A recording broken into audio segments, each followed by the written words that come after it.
Good morning, goeiemorgen, molweni.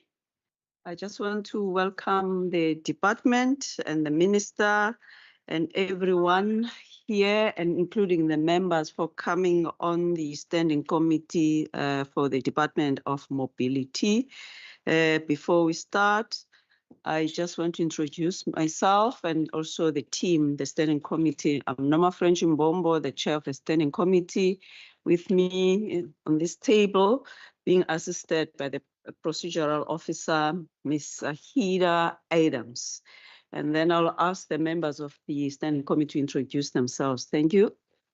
I'm Thomas Walters. I'm an alternate member standing in for another member today.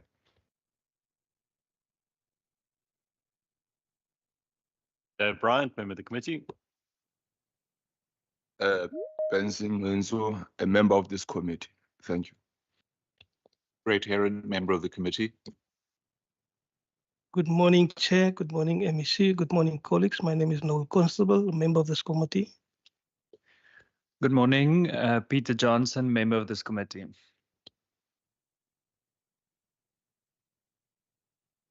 Before I hand over to the department, are there any other members from virtual? If not, are there any members from the public? No. Okay. Thank you. Over to you, Minister and the HOD. Good morning, Chair. Good morning, honorable members, and good morning to the staff. My name is Isaac Sileko, Minister of Mobility. Good morning, Chair. Good morning, members. Marissa Moore, Head of Department, and I have a contingent with us to support, and I'd ask everybody to introduce themselves. Thank you. Good morning, I'm Rian Wiggle, Acting CFO. Good morning, members. Godfrey Reed, Chief Director, Regulation. Good morning, Chair, honourable members. Deidre Bernard, Chief Director, Transport Operations. Good morning, members. Hamza Martin, Acting Chief Director, GMT. Good morning, Chair. Good morning, members. Antonie Jansen van Rensburg, Director, Fleet Services, GMT. Good morning, Chair. Good morning, members. Pagamam Dita, I'm the Deputy Director, Strategic Management. Thank you. Good morning, Chair. Good morning, members. Bianca Hendricks, Acting Director, Fleet Finance, GMT.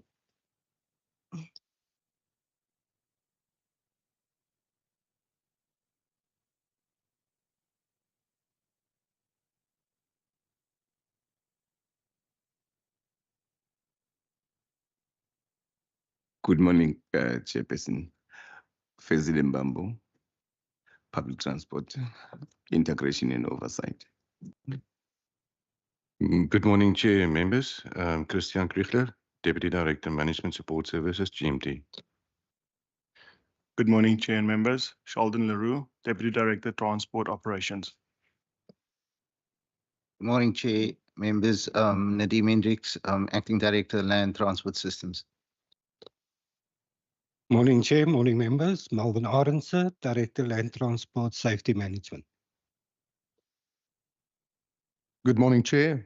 Morning, members. I'm Willie van der Merwe. I am the Acting Chief Director, Traffic Management. Morning, Chair. Morning, members.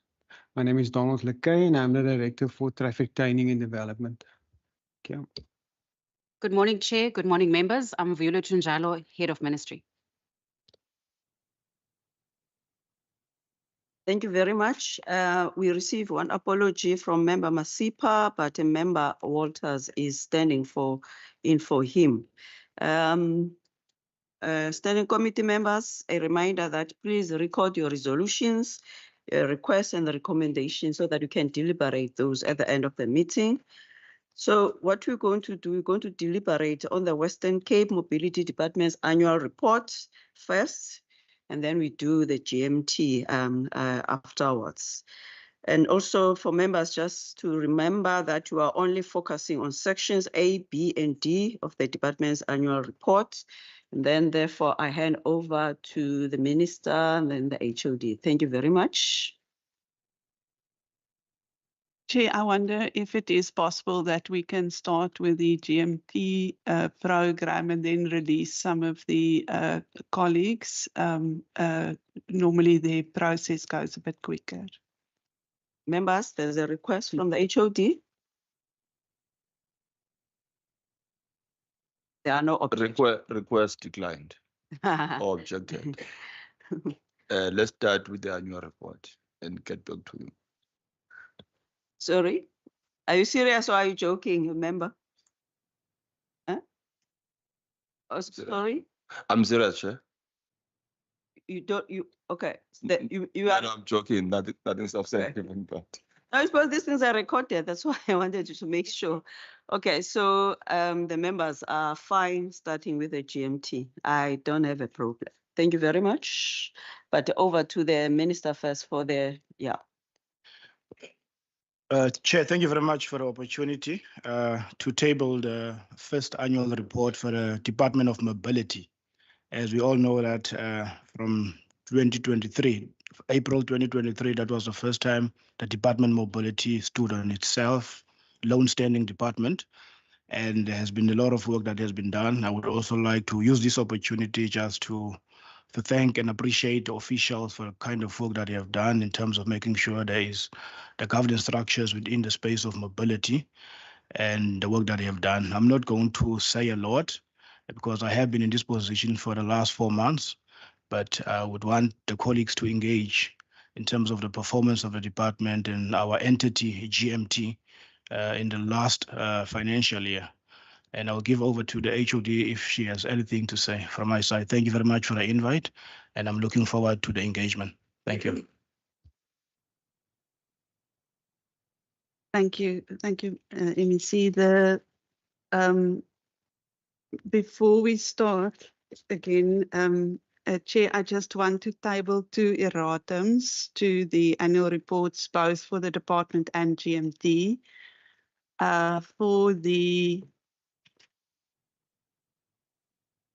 We start in the order that I've asked for. For GMT, there is an incorrect number on page 15 that relates to the number of event page views, which should read 147,535.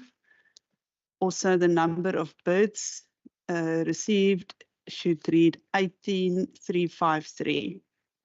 Second, on the bottom of page 41, we disposed of 697 and not 79 vehicles. Thirdly, on page number 135, the total procurement should read 40.011 million and not 145 million, which would have been great, but is not correct. And then on page 66, the reason for the deviation relates to the demand-driven indicator, same as the second indicator. We did not have more kilometers. For the department, there was a standing committee on finance, economic opportunities and tourism response that was not included in the annual report for the mobility department that we would just like to table for it to be added as an erratum. To get clarity, the page 41, 115, 66, 195 is for the GMT. That is the correct pages. That is correct. Okay, 41, 115, 66, 195. That's the GMT.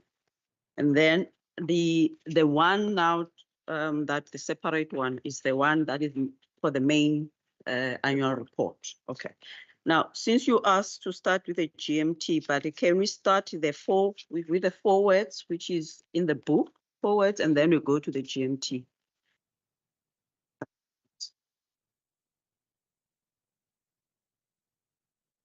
Chair, can I clarify? Are you asking me to go through the forwards of the GMT annual report? Okay, what we're asking is about, because we normally start with a normal AGM, with a normal book, where there is a forward by the minister and also by the HOD. But in the GMT, we don't get that because it's part of the whole process. So whilst we are going to start with the GMT part, can we just do consider the forward as well as part of the GMT part? We don't do the book, but the forward is important so that the members, if they want to ask about it, about the forward, they can do that. Thanks. Thank you, Chair. That is clear. So as the Minister indicated, the Western Cape Mobility Department was formally established on the 1st of April. The traffic management, transport regulation and transport operations, as well as the trading entity, was transferred as is into the department from 1st of April. The administration of the mobility department was managed through what was called a management arrangement in the Department of Infrastructure until the 1st of October 2023, when staff and budgets were transferred into the mobility department. So we were fully established in October. The first focus of the department was to put in place systems and processes where we needed to ensure that we have the relevant structures as well as the relevant policies for all our work in terms of risk management committees, in terms of our committees, in terms of supply chain, our policies for those, but also general policies that relates to employment equity, that relates to our labour committees, and committees that speaks to other safety matters, training, and those kind of issues. Also important in that process was to ensure that we create one department. The administration specifically was an amalgamation of staff coming from the former Department of Transport and Public Works, as well as the Department of Human Settlements. And so we did spend quite a lot of time when we did our strategic planning to add additional time to get to know each other, to get to understand how we all work together, and to create a bit of unity. So we really encourage things like the sports day for the department to all come together. And during the October Transport Month last year, we made sure that we open up our activities to include departmental staff so that we just get to know each other both in the workplace and outside. The strategy for the Western Cape Mobility Department has got a five-pronged approach. Firstly, we are focused on integrated transport for the Western Cape with a strong focus on public transport. We are committed to create efficiency in our freight system to ensure that we have a cost-effective system. We are responsible for regulation, and our strategy is to ensure that that regulation is done robustly so that there is clarity and consistency across the province. We have a lot of our staff in our department are focused on road safety. That is the strategic objective, both from an enforcement side, but also from a awareness and road safety management side. And then we are committed towards innovation, and you will see in the GMT annual report that e-mobility is a key focus area in terms of how do we, in the 21st century, make use of technology to facilitate mobility. Our challenges broadly lies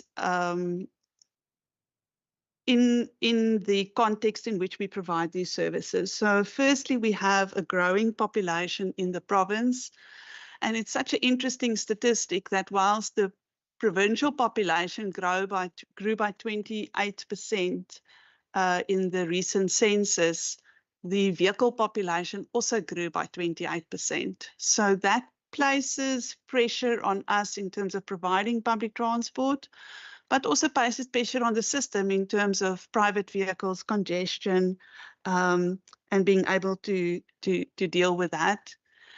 The increase in population brings increase in goods and services, so the freight costs are largely due to how much freight is transported in the province, in addition to how far goods are being transported.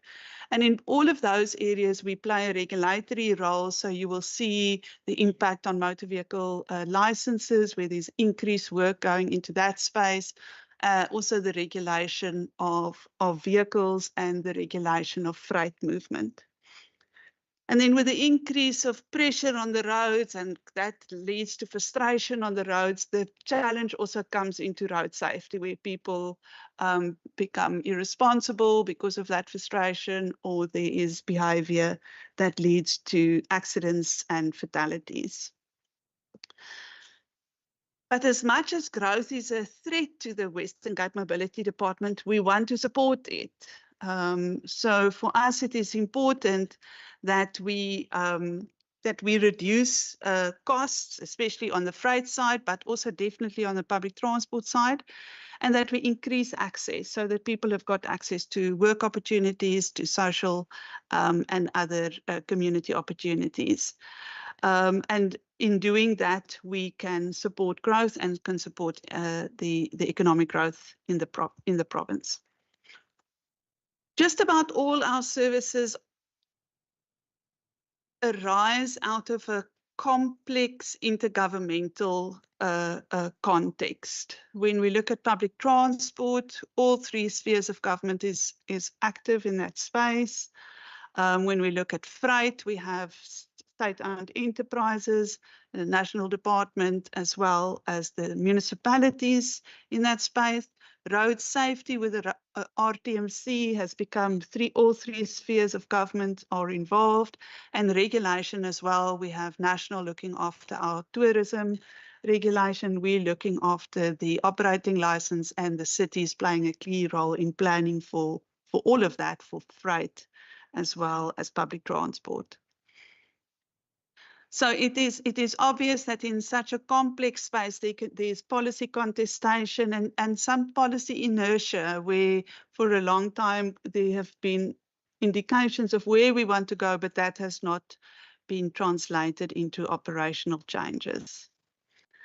And then that all the members would have probably heard the challenge of a fiscal constraint. Of course, that is also faced by the department, and it impacts both on those who we serve. Our public transport users feel the crunch of affordability in terms of accessing transport, but government feels the crunch in terms of, are we able to provide more services because there is a greater demand. And then those within the province, as the maintenance budget for the road space is diverted towards disaster management, the vehicle operating cost builds up within the transport operations system. So we also feel where funds are diverted or where they are insufficient in other spaces. As other departments and as a kind of a general global trend, we face the challenges of urbanization, with Cape Town now being the 9th most congested city in the world. That leads to long travel times. It leads to productivity going down, access being hard for people as urban spaces expand, sometimes outside of the urban edge. And this makes it hard for people both to afford transport and to get access to transport. Chair, from here on, I will be going into some of the detail of the department, so maybe I leave that as a general introduction. Thank you. Now we will give the chance for the members. Members, we are on the GMT book, which is we do start with a section A that starts from page 3 to page 35, the GMT book. So you can ask questions from there. So it's page 3 to page 35. Any questions and comments, and also take into consideration the overview from the minister and also the input that is coming from the HOD. Okay, So it's just a reminder that when you ask the questions, please indicate which page number that you are referring to. Thank you very much. Over to the members.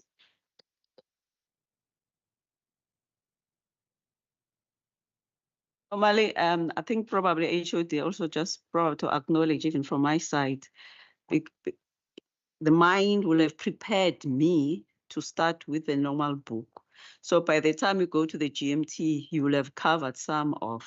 So that's why probably now the members might be trying to loop around in terms of that, but we are fine. We'll get there. So just in case. So it mustn't be like they don't have questions. It will have been, they will have covered most of the questions in the main book.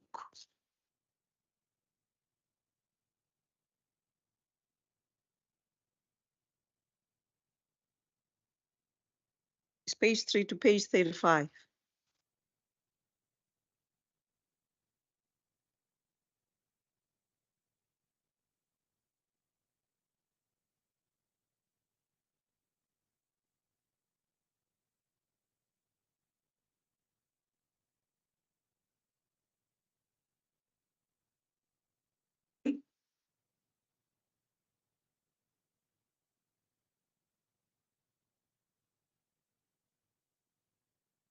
But also for fairness, because the business is unusual.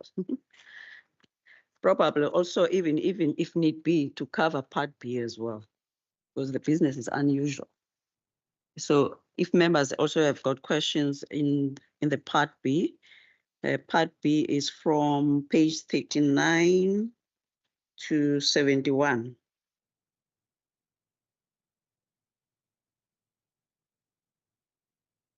HOD? Chair, I did prepare because page 10 up to 35 is the accounting officer's overview. I have prepared just a couple of notes, and so maybe to support the members, I can go through that. You happy? Okay, thank you.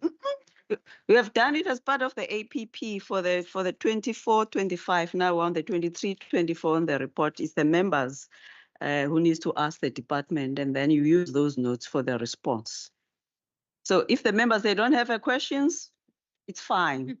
It's okay. Let it go. Thanks, Chair. Mine is just a joke. No, As well, because we still have got time. Thank you. no, Chair, my page 33 is organizational structure of the GMT.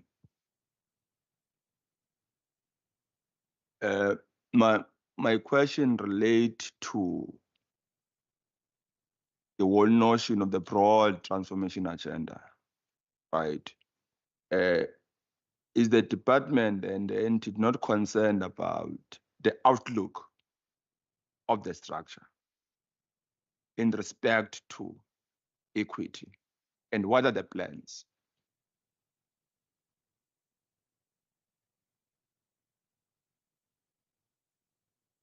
So just for clarity, the equity related to the gender, related to the race, or related to? It is related to gender. It is related to also the national question, you know, and also LGBTQ plus community, you know. So I think we should be advised by the by the entity in respect to attaining that particular objective. Thank you, Member Haron. Chair, when you said to the HOD that we will ask questions and she can reply from her notes, I wanted to ask if you think the HOD can only reply if she's got prepared notes. Yeah, okay, all right. I think probably before the department can ask on the question from Member Nglen, so just also to reflect that this is the department that is 1 year old. Some of the staff have been transferred to the public works and infrastructure, that they can ask for themselves. But also noting on issues related to LGBTQI, all of those, that all departments, that they stick to the DPSA in terms of their appointments in regard to their standards and their requirements, but they can ask for themselves. I'm just, yeah. Just share that you allow the department to respond. Don't be there. Don't appoint yourself as their shop steward or rep.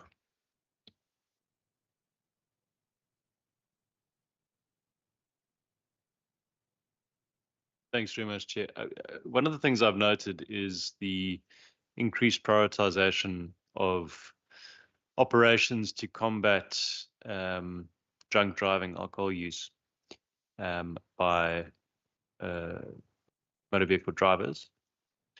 Are you able to expand a little bit on how this is being rolled out and what some of the positive impacts have been, and potentially what some of the challenges are that you still are facing in combating alcohol use and drunk driving amongst drivers? Thanks. Member Page? I don't have a page, unfortunately, but it is part of the report, and I think they'll probably know what I'm referring to. Thanks. Okay. Okay. I've been warned that I mustn't be a steward for the department, but what I wanted to say is that, just for reminder for the members, that this is the 2023, 1st of April 2023 to the 31st of March 2024 that we are stick on, and not necessarily on the APP in terms of what's going to happen, what needs to happen, but it's all what they've done, but it's up to the department to respond.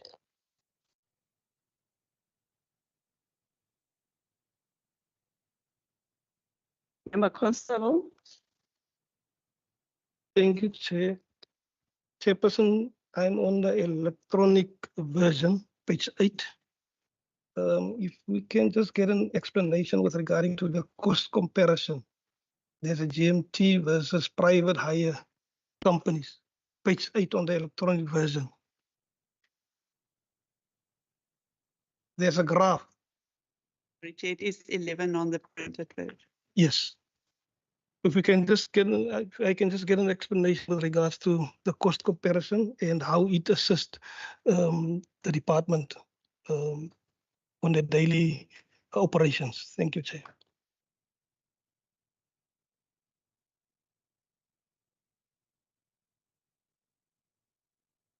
Also, just to remind the members that, again, on the GMT, there are some inputs changes that the HOD has alluded to on the 41, 66, 115, 195, just in case.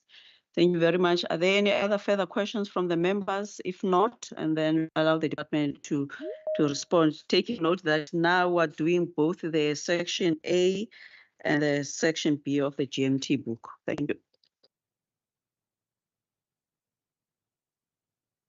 Thank you, Chair. Thank you, members.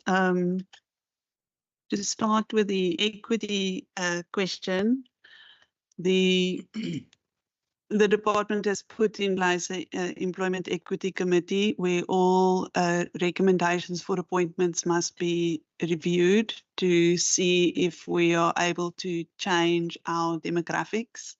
The underrepresentation of Black females and Black males is the issue within the department. That's where our weakness is. What we do in recruitment is, when a candidate meets the requirements of the position and is within the requirements in terms of the functionality of that position, we will include those candidates to try and increase our representation. It is a slow process, and I believe both GMT and the department is committed to do that, but it is not something that is happening quickly.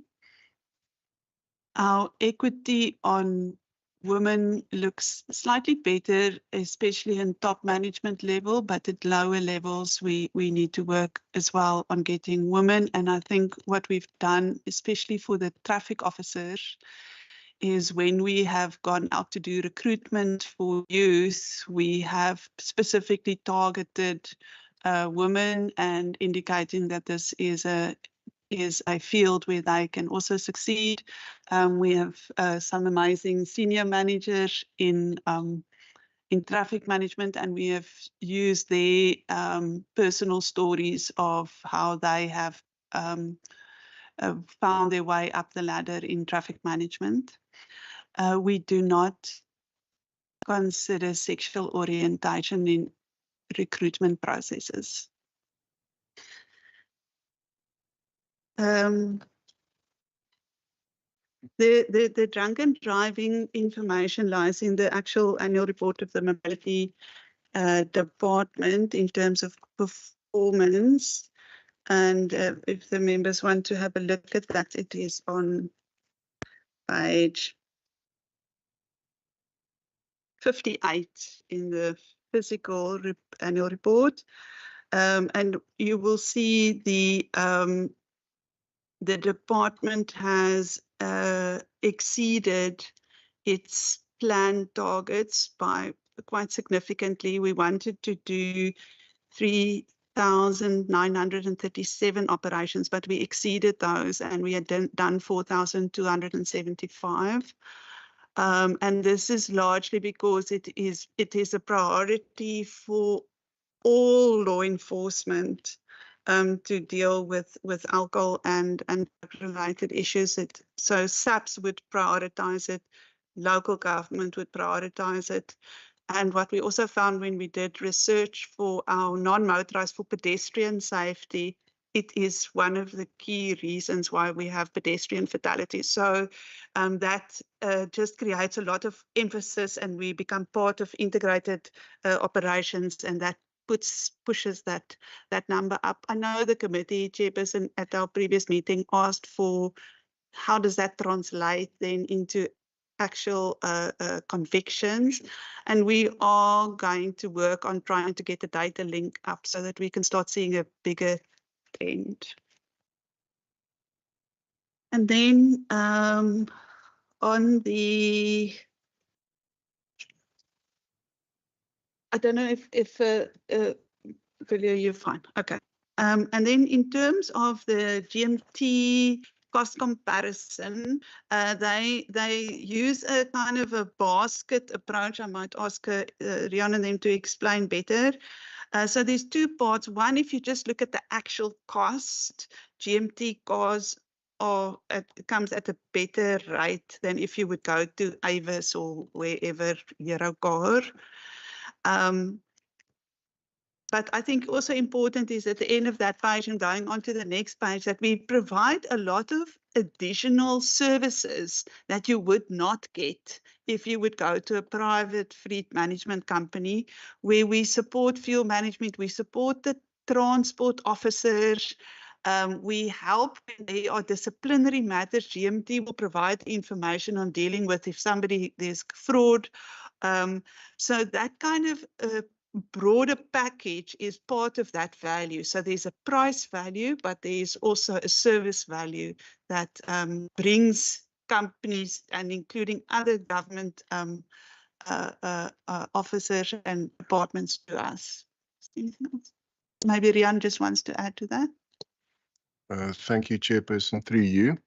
So there were, to add to the HOD's response, there were two components to those questions. Is how's it calculated? And basically the second part of it was how's it the benefits derived to the client institutions? That's what I understood.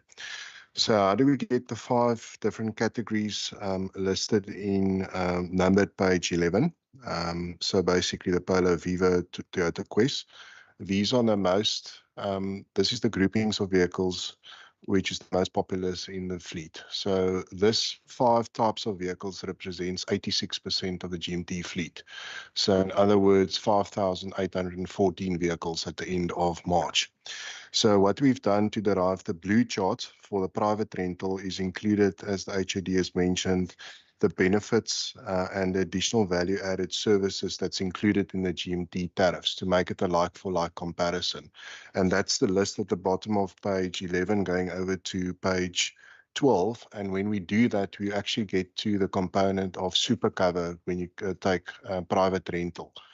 What we've also done is a standard in the rental market is that there's a certain tier of 3 kilometers, they call it. And what we've used is 200 free kilometers in the private rental to actually include that as part of the comparison for the GMT in comparison to the GMT tariffs.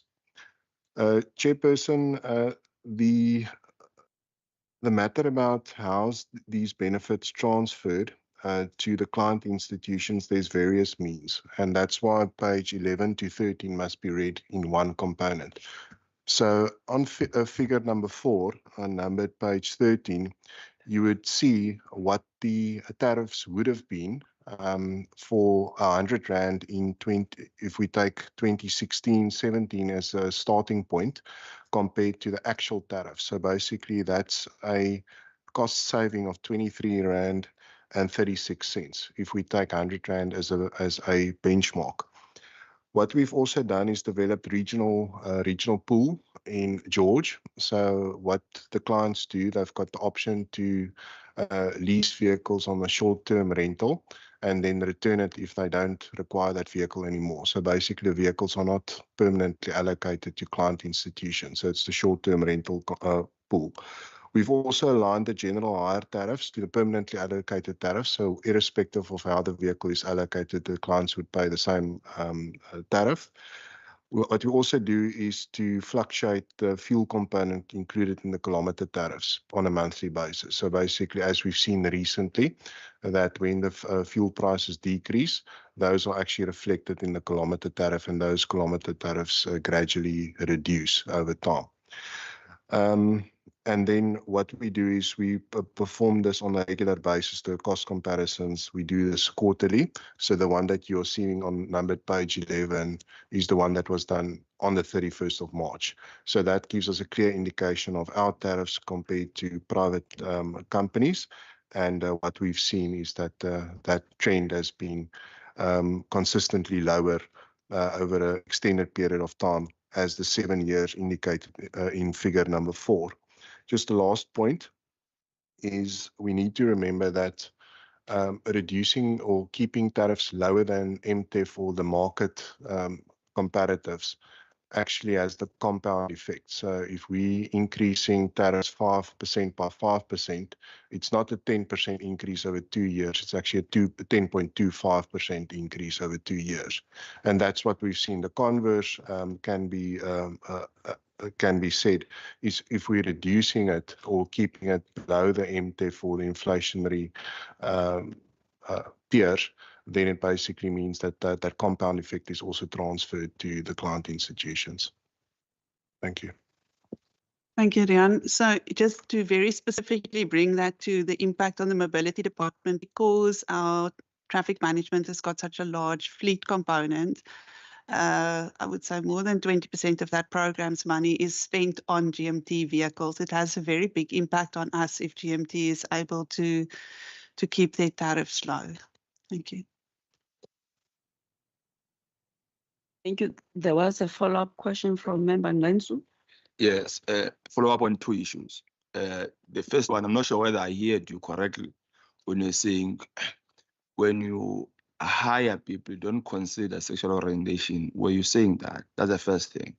The second thing, a related question, matter, which is also a follow-up in a way, because if you go to page 98, of your document on employment equity, isn't that picture glaring? Given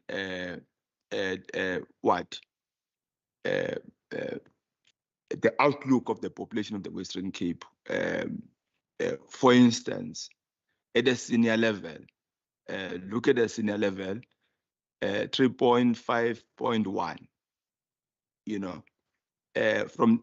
From senior, maybe may jump the second one, professional qualified, to skilled technical. Is that picture reflective of the Western Cape? Or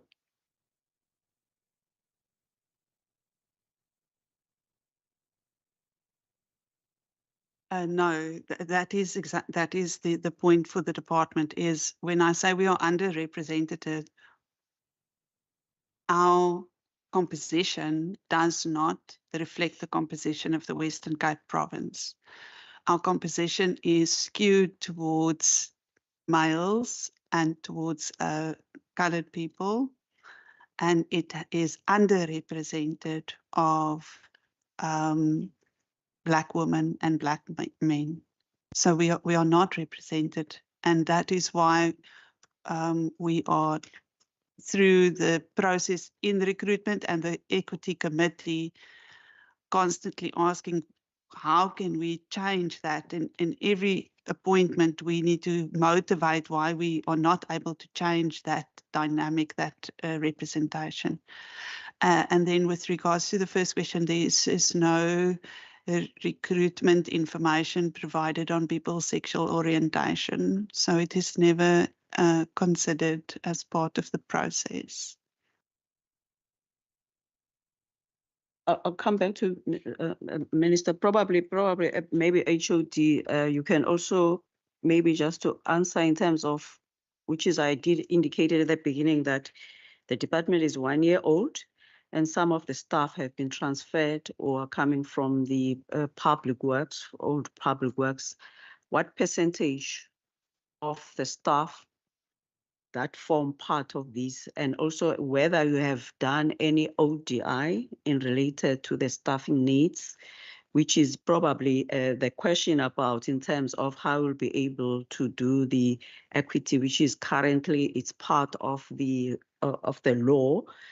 So it will be part of the ODI, but if you don't have it now, probably maybe you can send it later in terms of what's going to happen. Over to you, Minister. No, Chair, thank you very much. And I appreciate a question for a member Ngensu, and he's consistent in his line of questioning in terms of the representation in terms of our department. And also what the Chair has been saying, that the department is only 1 year old. And the department is a merger of former transport and roads. And also I just want to say to you now, without any doubt of shadow, that within the Western Cape government, we are pro-transformation, and we would also appoint people who are fit for purpose, also considering our demographics within the Western Cape. And I would also want you as a member of this committee to give the department an opportunity, as much as department positions derived within the department, that we are able to account and say, since we have been in existence, there has been vacancies, and this is how we have appointed the official, so that we can also confirm to you in terms of our own commitment. So going forward, probably we might see that changing, but also taking everything into consideration, looking at the gender, looking at the skill, and looking at the experience, of course. But what I want to say to you now, as the executive authority of this mobility department, that we are committed, and we are, focused on making sure that there is representation within our department as a new department. Thank you very much.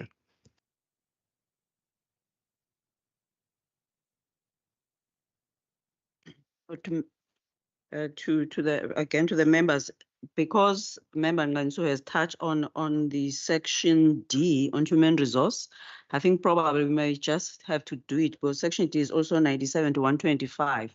So it means that we can just take the whole of the GMT, and then we get done with all the questions for the GMT so that we can go to the main. So for the members, they are open to ask any questions in whatever section they will want to as part of the GMT.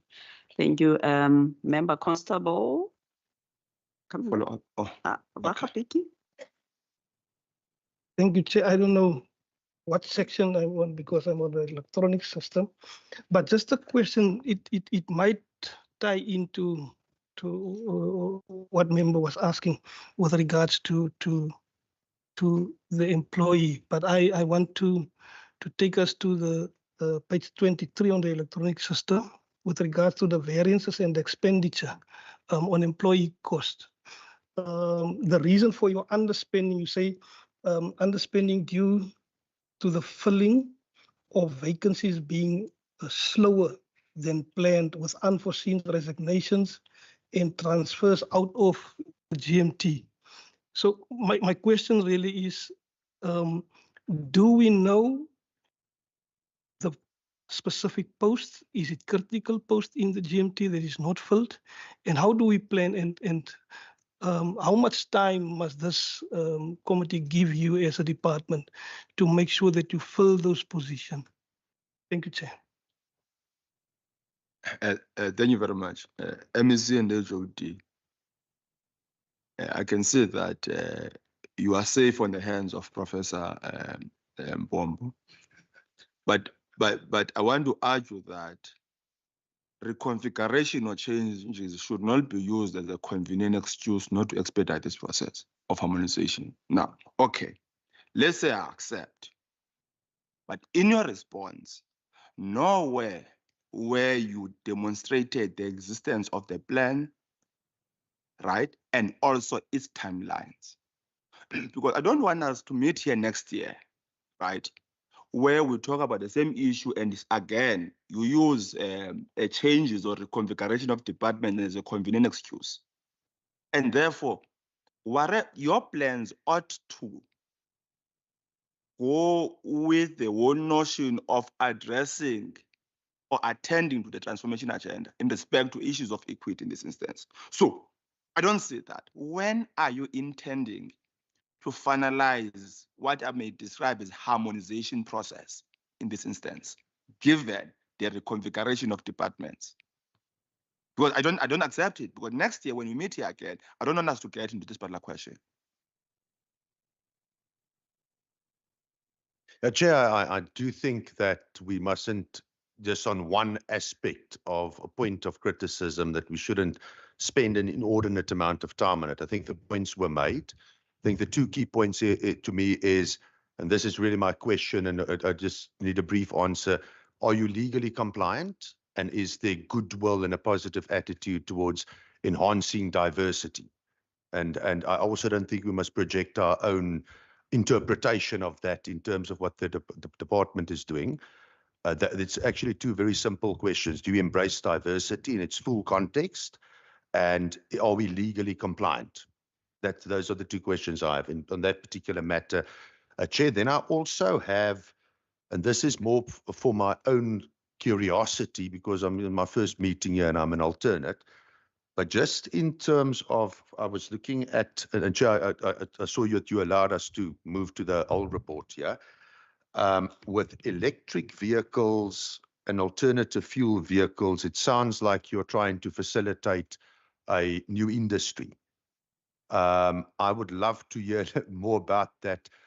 What I notice is there's a lot of it is sort of output driven, try to facilitate more vehicles, cooperate with universities. I take it it's sort of a catapult or a type of approach, or I know some instances where you try to get academia and the industry and entrepreneurs together to facilitate the industry. It sounds like you're pursuing that. What I missed, there's something, perhaps it's because it's not everything is included in its limited space here. But what steps are you considering, given the limitations of a provincial government, to help facilitate a industry around those lines in the future in the Western Cape? It's for my own curiosity more than anything else, Chair, if you will allow me. Members, taking all the questions on the GMT because we have to move to the other. So if you are there any on the GMT book, because after that, once the GMT have answered all of those, they're going to leave and then we do the main. So only for the GMT book, are there any others before so that the department can answer all of them? Yeah, and the last one, I think this question is not raised for the first time, related to the BMW saga. The BMWs. These BMWs were acquired, but later kept in a garage for a longer period, if I'm not mistaken, for about 6 months or so. What were the financial implications in this respect? And what were the fundamental basis? Because when politically this question was responded to, it was responded to it politically, not in a manner that is satisfactory and helps us to understand the financial implications thereof and how the tax money was actually misused. Thanks, sir. Thank you very much. Just for the question that came from the electronic, what is the actual hard copy page for member constable? Because I couldn't be able to page through because I don't have the electronic one. But whilst you are looking at that, so that whilst you're answering, so that we can be able to page through it. Once you're answering HOD, I think the question that I asked about how far are you with the ODI, it will be explained most of what the members have asked in regard to the diversity, how many staff members, the targets and all of those. If you could probably answer on the ODI part of it, it will also make it easier because it's part of what is supposed to be happening in regard to the new departments in terms of their organization and so forth. So we're done with the questions on the GMT. Now we're giving the department the chance around the responses. Thank you very much. Sorry, have you managed to get what's the page, hard copy, so that we can page through? The one that member 25, the issue on reasons for under expenditures on the 25. hard copy, Okay, page so the one that 25. is 18 on electronics, 25 hard copy. Thank you. Yes. Thank you, Chair. I think I'm going to start with the BMWs. So the reason for the delay was the global supply chain recovery that was slow after COVID. So there were parts that were not delivered. There were factories that had closed. And for all of those, we needed to restart supply chain processes that take time. We were also tied in with the original manufacturers because you can't just get a guy down the street to come and install your cameras into the electrical part of the BMW. Sorry for my non-technical words, because that would impact on your warranty. So we were caught in a global supply chain delay. That was the underlying reason. It had a negative impact on GMT because now you have procured vehicles, but you are not earning revenue. And obviously it had, I suppose, morale impact on traffic, but also performance impact because those vehicles were not in use when we were hoping to have them in use. I think the worst of that was the reputational risk that we then suffered. However, based on that, there has been no fruitless or wasteful expenditure identified by the Auditor General for GMT. No fruitless or wasteful expenditure. Okay, Chair, I was wanting to get back to the ODI. So when we were created through Refresh, the understanding was that it is a, I nearly said cut and paste, lift and shift. So there was no reconsideration of how what is a fit for purpose structure for mobility. The Department of Public Service Administration circular that came out in October or that became operational in October last year, which the posts of our department was frozen, had a negative impact on our ability to start what was initially thought of as Refresh Phase 2. So if we look at the current approved structure for the mobility department, we are 30% undercapacitated. So what we were hoping to be and what we are in terms of staff is 30% less. Even within that, we are struggling to fill posts because of the delay, and I think that gets to the question of the under expenditure. What that circular did is it delayed recruitment processes because now the approval to recruit, the approval to transfer staff, the approval to provide a short-term contract, any of those capacity building strategies needed to be approved by the Premier, and all of them needed to be funded. When the Mobility Department went into our budget process last year, we identified 79 critical vacancies, so a lot. The Premier approved 78 of those. But then more people would leave, and we did not have enough money to refill those posts. Or when new critical posts, as people got into their workspace, when new critical posts were identified, we did not necessarily have the resources to fill posts. We have been promised a refresh phase 2 and an OD process. So you will see in our personnel information, there was no evaluation of any post done in GMT. I can just refer you to that page. So we have not done an OD process. I know GMT has requested there is a process with OD to start a GMT.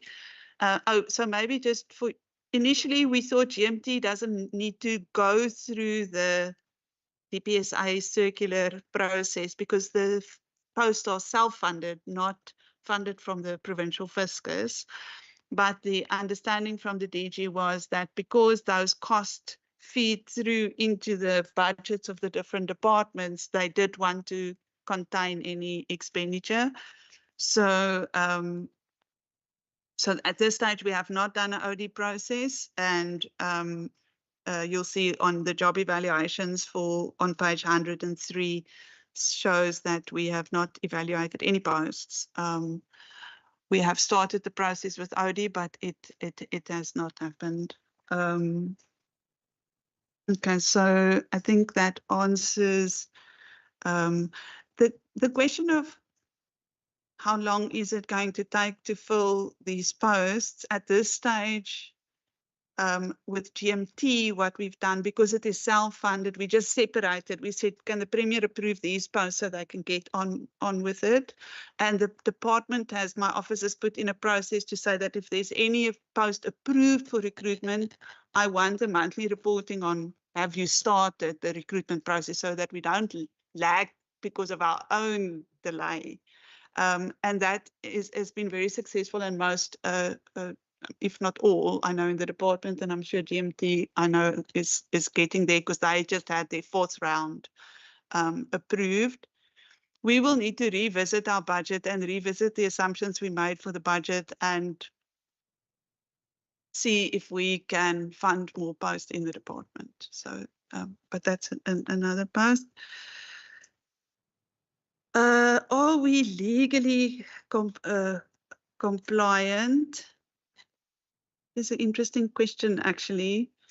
The way that the legal context is working for employment equity is it brings it into the performance agreement of the HOD. So I commit to the minister to align my targets, to get to the targets to fit the representation in the province. And then I send it to him to say, I haven't met this target either for women or for racial representation. And I send that up to the DPSA. So it falls onto the performance of the HOD.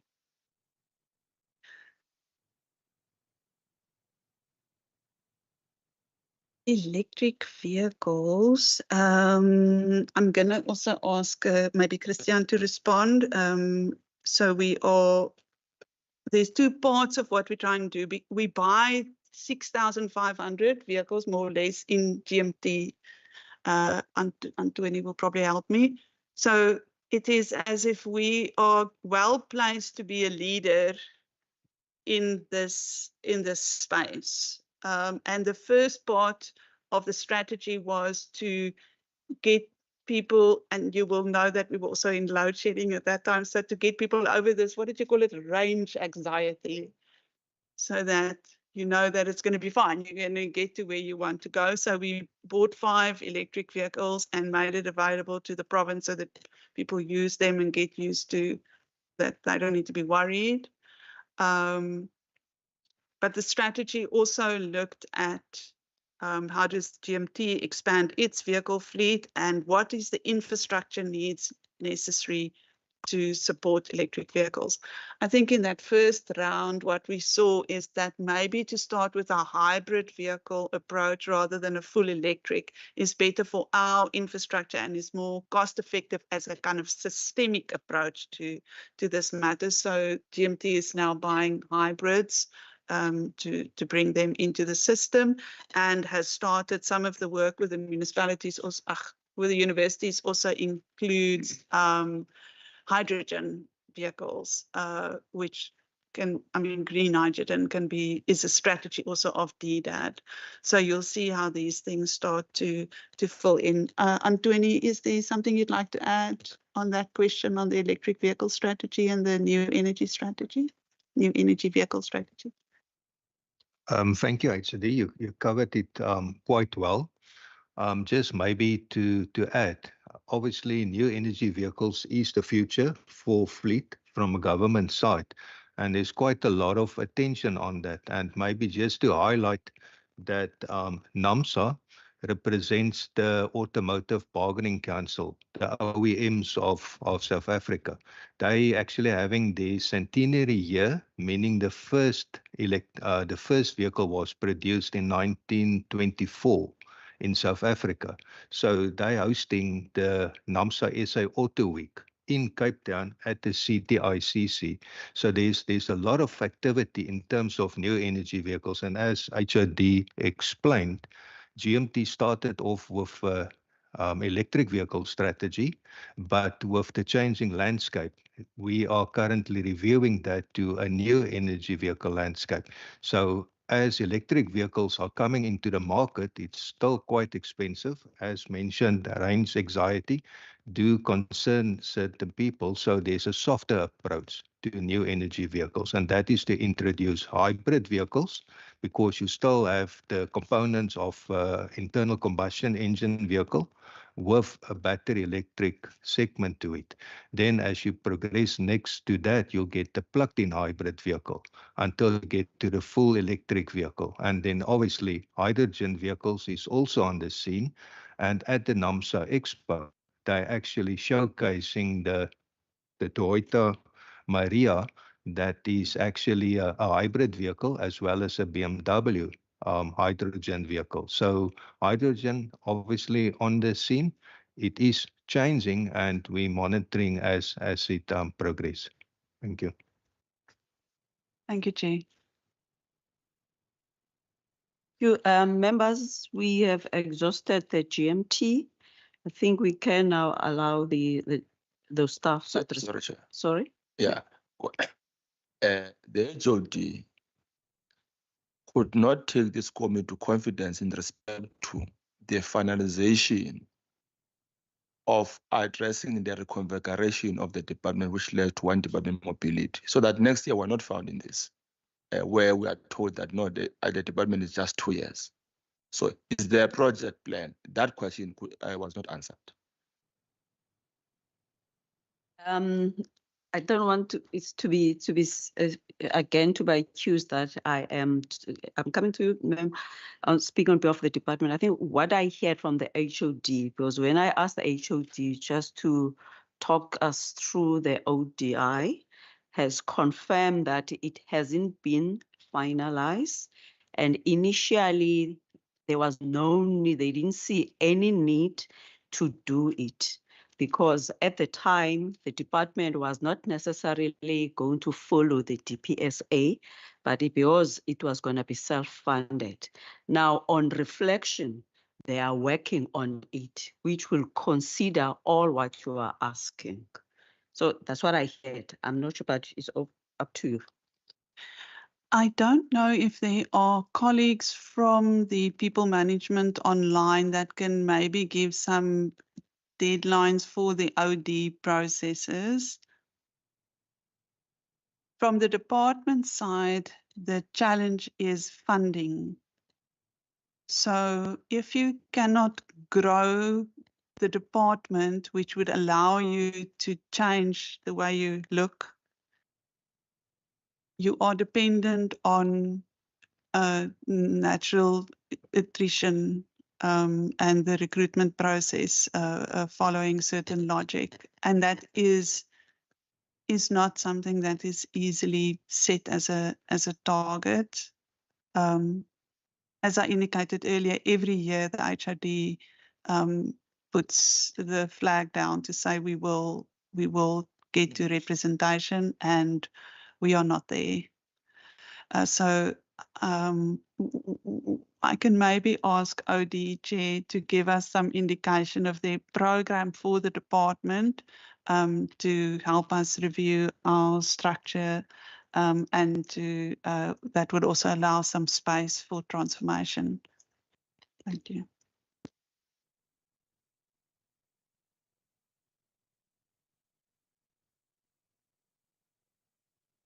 All covered.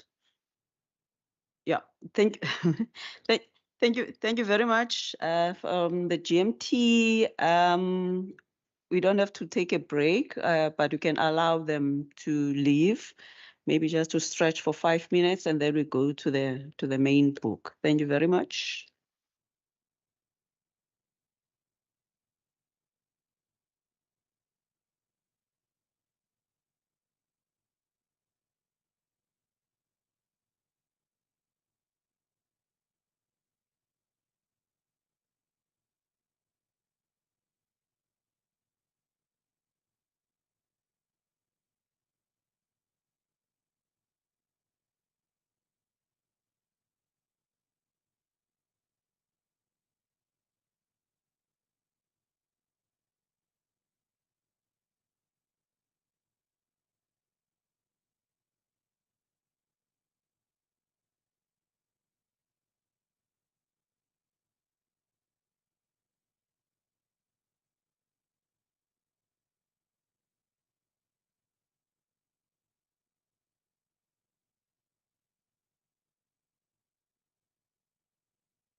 Members, I think we can, whilst we're still fresh.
Welcoming back, everyone.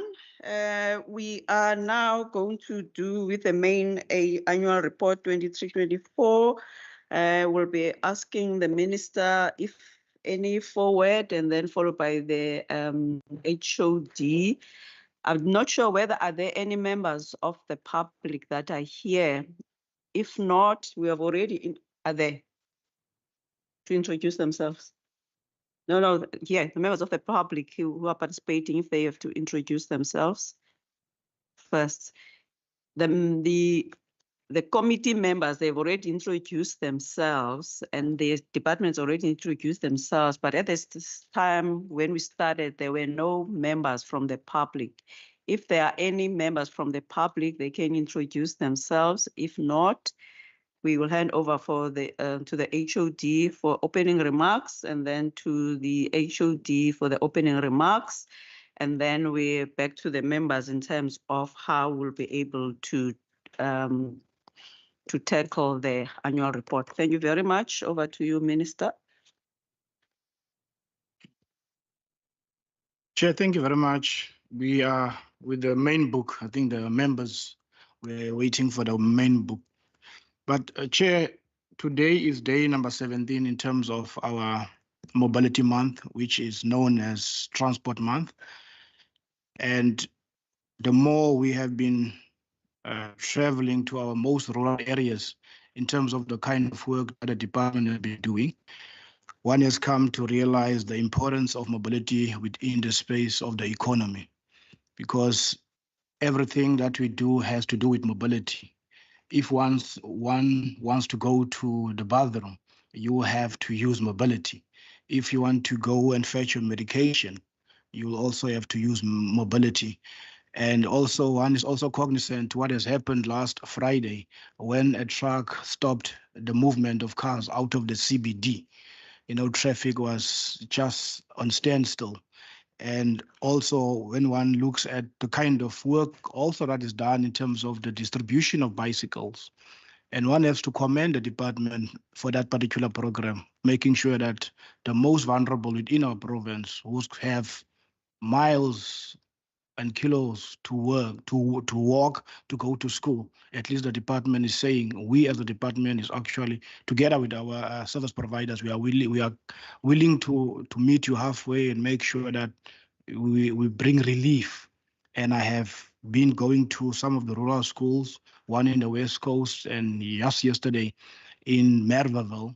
And I'm very excited that the department, as much as it's 1 year old, but the impact that is currently doing in most vulnerable areas is highly, highly commendable. And Chair, also, we are also very grateful that we also, last year or August, we also had a taxi strike. And we are grateful that after that, this year, it has been very quiet. Having been very quiet, also our engagements with Santaco, we are also clear and we are blunt and saying that we are not going to tolerate some of the things that is currently happening within the industry. And we are going to continue with those deliberations. And I was one of the speakers at their AGM on Monday, and I was clear and I was blunt that we will have to come to a level where we don't tolerate what is currently happening within the sector. Also, what is creeping in now within the sector is the issue of extortion.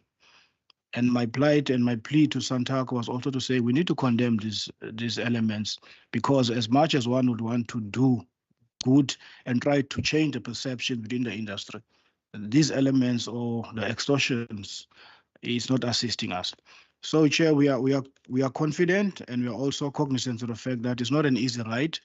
It is a difficult task at hand, because ultimately what we want to see within the space of mobility is for each and every mode of transport working together. We need to eliminate the us and them, and we also need to eliminate the destructive competition within the different modes of transport. What we want to see is we want to see a complementary system where all modes of transport can actually work hand in hand. So, and also the issue of safety is also of concern. Just a week ago, I was also on the scene where one of the minibus taxis, Scholar Transport specifically, was overloaded. I was there when they had to remove a 16-year-old child out of a minibus taxi on the way to school. And those are the kind of issues that we need to be, blunt on, and those are the kind of issues we need to look at. And I also I spoke to the colleagues within the department. I said, if we need to look at legislation to make sure that we protect and secure the lives of people within our province, then we should not hesitate. Because ultimately what we want to see that people that use any form of transport in our province is safe. And if there are people that are risking and are not looking after the lives of people that use our public transport, then if we need to look at legislation, we are going to look at legislation. If there's going to be a fight, then we are going to take that fight, because we are not going to tolerate where people are transporting people without considering their lives. With those few words, Chair, thank you very much.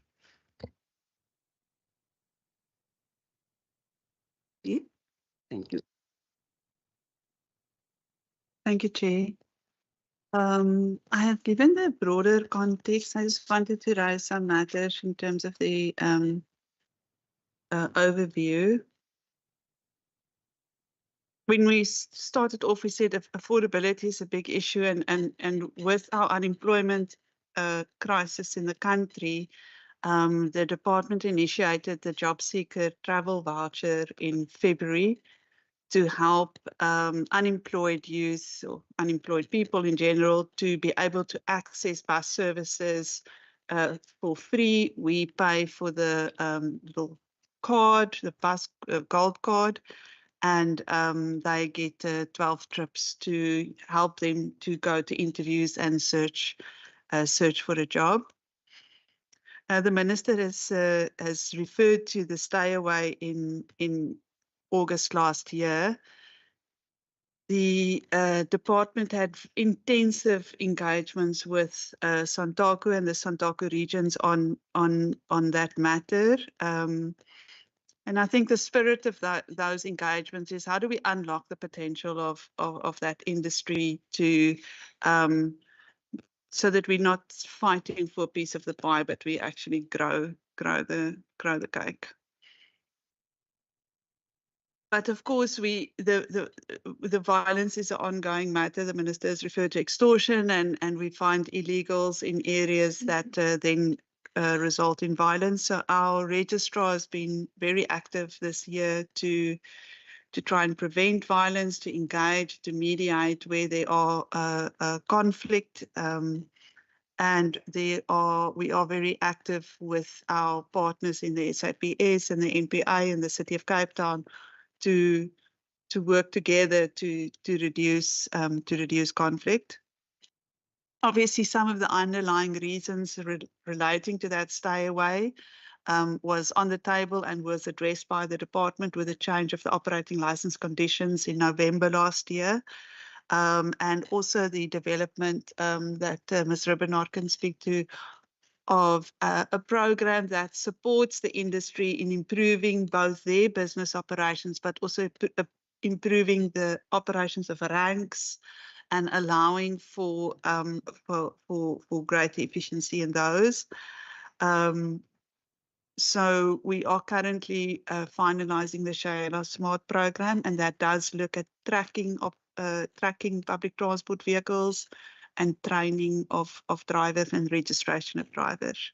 So there's some, out of that crisis, there came some positive options. The department also, through our Provincial Sustainable Transport Program, supports formalization and supports transformation in that industry. And then I've spoken about systems. We have quite a lot of systems in the department, and through our integrated transport hub, we are constantly improving those systems and allowing them to provide better services, whether it is for operating licenses or on the enforced side. We've also created some system upgrades for ARTO should it be introduced or when it is introduced. On the public transport side, a lot of our work in the last year was, and our budget went to public transport for the Golden Arrow services as well as the Go George services. And in George, there was a breakthrough in terms of getting to Tembalethu. That's been a long-standing matter that was eventually resolved, and those services are now running. We still need to expand them, but they are running. Minister spoke about supporting walking and cycling. We supported both on the infrastructure side, but also on a safety side. I spoke about the non-motorized safety strategy. The stats is very negative. 56% of all road fatalities are pedestrians. On a planning side, we are currently working towards the Provincial Land Transport framework that requires us to collaborate with others, requires us to create partnerships across the province with municipalities and other partners in the private and public sector. Just shortly, in terms of our financial performance, our revenue was up, as I said, because of the increase in vehicles. There's an increase in motor vehicle license revenue. We have seen with the wind farms that are built for the renewable energy program that our abnormal permits was in demand, and therefore we had increased revenue there. And there was also revenue retention from the previous financial year. Our expenditure was 99.7%. The under expenditure was largely in the admin program and largely due to vacancies. That was the program that came over halfway through the year. And there were some delays in audit that created under expenditure. Those revenue retentions went largely for what we call admin fees, admin fees. And that's where we pay municipalities to do the motor vehicle licensing and other services. Where there was no fruitless, wasteful and unauthorized expenditure in the department.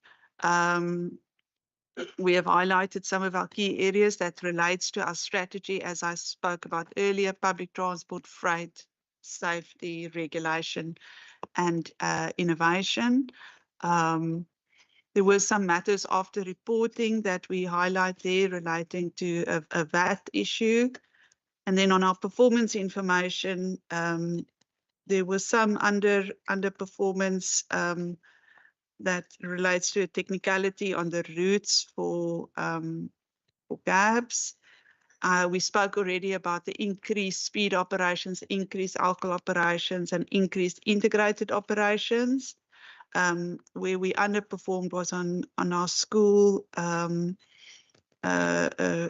road safety initiatives and on our way bridges. And then on a risk basis, Chair, we created a whole new zero-based risk register where we reassess all the risks of the department in line with our strategic planning. Just shortly on people, there's 1,126 staff members, 798 in traffic. Our vacancy rate is 1.5 of warm bodies. So I spoke earlier about 30%. That is the structure we dream about, but is not real. The risks are currently relating to, we've transferred people, but there are some assets to still be transferred formally from the Department of, that's with the Department of Infrastructure. And I suspect the rest of the matters we will discuss in the afternoon. Thank you very much, Chair. Thank you very much. Members, from section A is page 4 to 22, but because we have already touched on the HR, so I'll suggest that probably we also do the B, which is page 4 to page 66. Because we've already touched upon that, and then we'll do the other one later on. So any questions from page 4 to 66, please do indicate which page I am referring to when you're asking the question. Thank you very much, Minister and the HOD. I see Member Nwensu, Member Heron.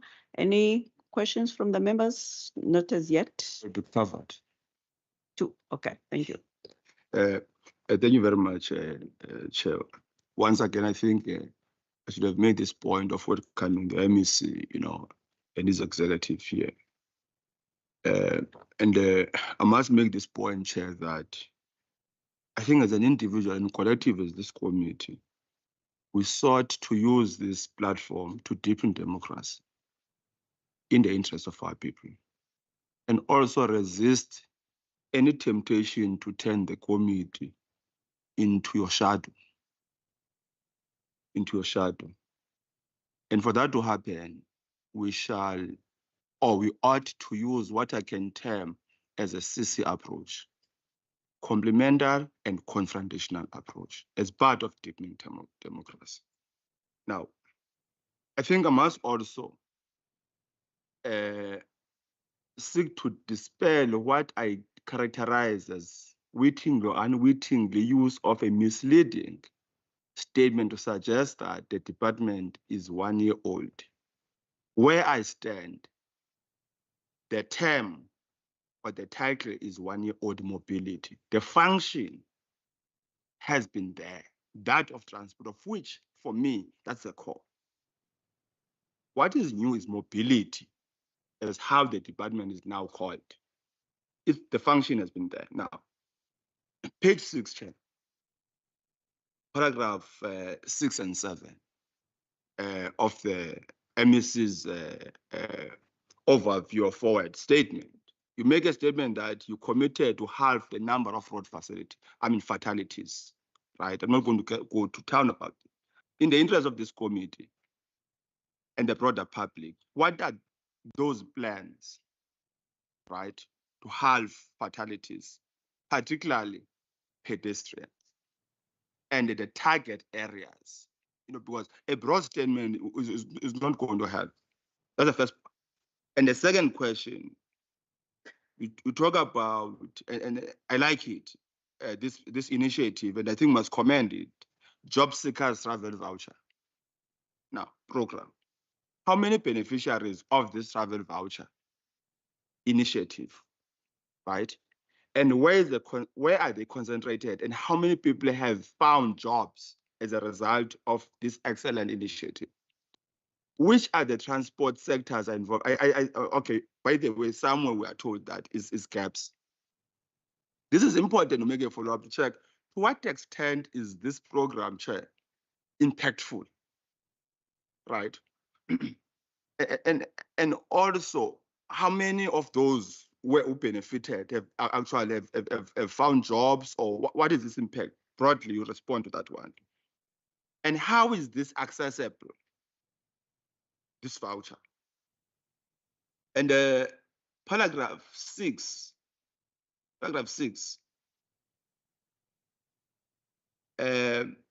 page 8.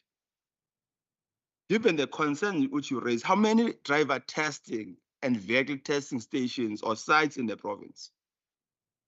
And given the continued increase of the population, are there any plans for further testing centers in the Western Cape in this instance?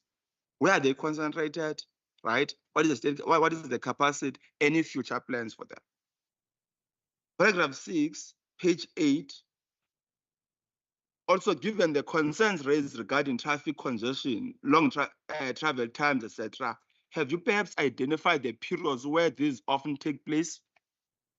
Right? Now, what I understand, though, is that when workers come to the CBD, there is dedicated lanes, right?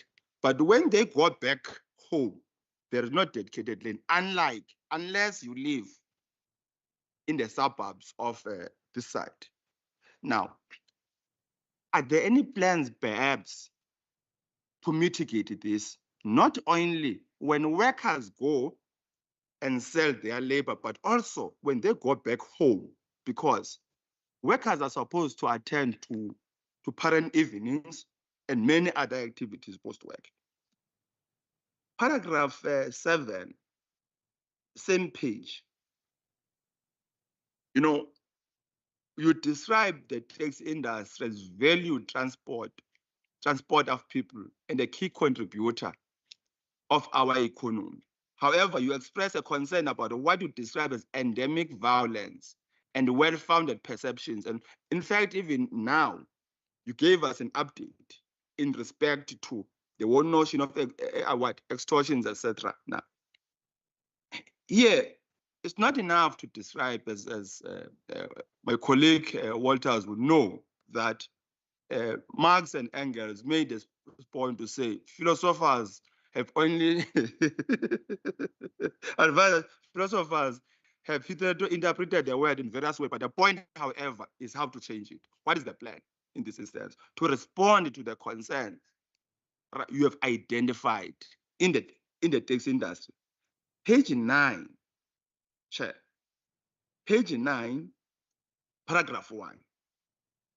Given the fact that issues are relating to license continue to be a source of violent conflict in the industry, I'm not going to get into town about when are you considering to expedite permits, the issuing of permits, and ensure that there are temporal permits for new areas or in residential in the events of either bus or trains are not operating? This aspect, in our view, should have been part of the annual report. And we have been raising, even at the meeting with Santaco, that's an issue which emerged prominently. Paragraph 3 of page 9,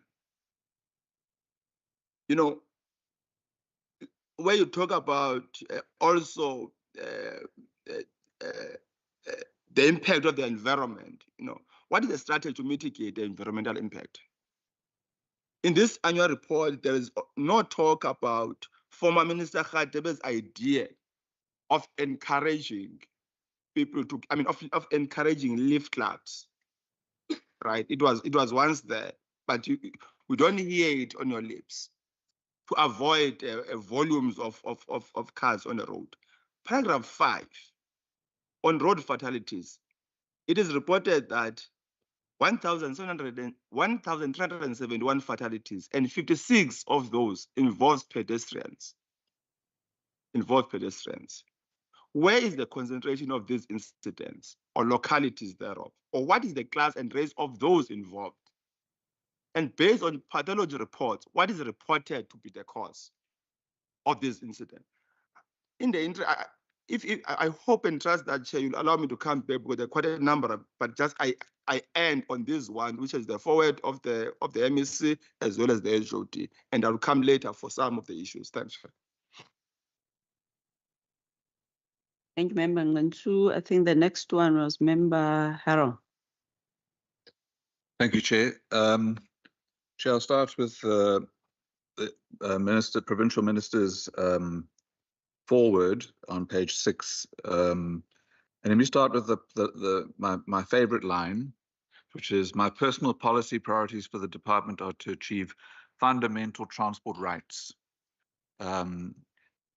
which is a great line, but I think we need to unpack what does that mean. When we talk about fundamental transport rights, does this department and this government regard public transport as a basic service? And are we talking about meaningful access to public transport when we talk about fundamental transport rights, or we're talking about the rights of users who are currently using the system so they can use it safely, and I don't know what else you could possibly mean. So, I mean, it's a great line, fundamental transport rights, but I think to understand the department's direction, we do have to understand whether we regard access and public transport as a basic service, or are we saying it's an additional service? And so what do we mean by fundamental transport rights? Then on the job seeker travel voucher program, also on page 6, but it also comes up throughout the, should I pause? On page 6, also there's the job seeker travel voucher program that comes out up throughout the annual, throughout the report. So I'll just deal with it now. The way in which this travel voucher program is structured seems to me to be very cumbersome. And I want to understand how it's actually been rolled out As I understand it, the job seeker must have an interview. The employer must apply for a voucher. The job seeker then gets an SMS saying your voucher is ready for you to collect. Then they have to collect it from a Golden Arrow kiosk or something. And then they can use this gold card for 12 trips. So it sounds like there's quite a heavy burden on on employers. And have we had an engagement and a relationship with employers? Are they selected? Is it generally open to all employers? It seems very cumbersome, and I would imagine that the difficulty or the bureaucracy of it would limit its impact. And I know that the HOD was involved in the City of Cape Town's launch of a free public transport for job seekers. And at the time, she advocated for making it just free for everybody off-peak because it is less cumbersome, less expensive, and it probably has great transport benefits. If we just say, but in the inter-peak or the off-peak period, everybody can travel for free. And I think that I would like to hear why we've gone through this very cumbersome process to make sure that someone gets a voucher. And instead of just following the most logical transport solution, which is to say, in the off-peak, the buses are running anyway, let's make them full. On page 8 in the HOD's report, there's a mention, and it's also mentioned, I think, on page 15, around the support for the devolution of functions and the need for integrated solutions, both in devolution and integrated on page 8 and 15. In terms of the devolution, does the department support devolution to the City of Cape Town of the rail function, or is the department asking for devolution to the provincial government? I think certainly in election campaigns, there have been posters that would say, devolve the rail to the province, and then when it's the local government election, it's devolve the rail to the city. So, I mean, where do you want this devolution to go to? And on the integration, what have we actually done about integration? Because, I mean, integration is GABS, MyCity, rail, taxis, road network, which is not really part of your department. So what have we done to improve integration in the transport space? So that's page 8 and 15.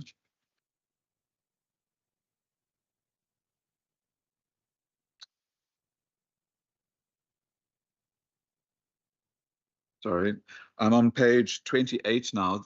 Under the minibus taxi services, there's reference to the stay away and the work that was done by the minibus taxi task team. And in the last presentation or the meeting of the committee, we had the minibus taxi task team here. And there was reference, and there is reference in this report to the maybe I should wait till I get to that page. Yeah, let's talk about page 30 rather. The special regulatory process to balance support and demand of existing minibus taxis phase 1.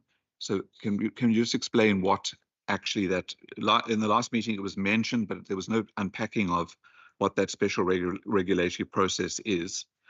And then also on page 30, there's the new updated standard operating license conditions. But I understand that while the department has removed certain licensing conditions, at the same time, the City of Cape Town is incorporating some of those conditions in a bylaw, which would still allow for impounding of taxis. So is it true that what we've removed from the licensing conditions is now being incorporated in a City of Cape Town bylaw, which would still cause conflict in the industry? May I jump to page 35 under traffic law enforcement. On the top of page 35, I think that's the most amazing paragraph I've ever read. It's just traffic law enforcement is strengthened various strategies and mechanisms such as the further development of highway patrol and the implementation of specialized law enforcement tactical plans integrated with business intelligence, cutting-edge technology, and the utilization of technological systems. I mean, what is all that? It just sounds like a lot of hyperbole. Maybe you can just explain in English what actually you did to improve traffic law enforcement without all this jargon that I think is quite meaningless and distracting. I'm nearly done, Chair. Page 42, we distributed 400 bicycles. I mean, if we're really serious around improving non-motorized transport, I think 400 bicycles is very token in a province of 7.5 million people. To distribute 400 bicycles, what's the point really? I mean, does it make an impact? Yes, with maybe the 400 recipients, but I think if we want to shift modes of transport, you can't talk about 400 bicycles. On page 45, under organizational challenges, this is the part, and I mentioned it earlier, there was a shift, there was this refresh, and road infrastructure remained with infrastructure. Now, does this government regard the road as infrastructure only, or do we regard it as part of our mobility? Because how do you, as a mobility department, influence the integration of modes, which must obviously include the use of the road network, if the road network belongs to a different department? I'm still struggling to make sense of the fact that the road infrastructure remains in the infrastructure department when it is the largest form of transport infrastructure, mobility infrastructure in our province. And my last question, Chair, is on page 52 around rail services again. There was some legislation that was in the pipeline by the province to deal with the devolution of rail and to allow for the Department of what was then Transport and Public Works to engage with private operators. And I just wonder if that legislation is now killed off, or I guess it depends on the answer to my question around devolution to who. Thank you. Any other questions from the members? They still have to, I'll not come back, Kalu. Member Constable, they haven't answered your first ones. Thank you very much. This is maybe not a question. It's just an observation, because all of my questions was covered. With regards to what the MEC says on page, I think page 5, in the year under review and previously, transport and mobility played an important role in the lives of the people in the Western Cape. He visited the Central Karoo, Merivale. I saw him handing over bicycles in Beaufort West. He didn't mention that. The question really is, if you link what he says here up with page 63, the transfers that they made previously, I don't see the Western Cape. I see certain areas in the Western Cape. So, MEC, is this the trend that you will follow as your predecessor? Is it enough to just handing over bicycles in the Central Karoo, but not spend actual money in the Central Karoo? I think this is my heart. This is what I intend to ask all the time, and this is what I will say broadly, so that the people of the Central Karoo can understand and see how they are treated with regards to other regions in the Western Cape. Thank you, Chair. Okay, thank you. I think before the answer, can I also probably add, just get a confirmation whether the job seekers voucher, which was a pilot in 2023, whether now has moved from being a pilot, now it's a formal program, because it was a pilot. So we just need to that clarity. And then secondly, in all other provinces except the Western Cape, I think that's what the member Haron alluded to, was separating the road network from the actual transport. How does that impact? Is it a good, I don't know much, but is it a good way, good approach? What is the benefit of doing the separation? Because in all others, they are putting all together. And then the other part is about in page, I think 9, in regard to the gas emissions. It does talk about where You have engaged with the Golden Arrow and then introducing the electric vehicles and so forth, and also in reducing the private vehicles.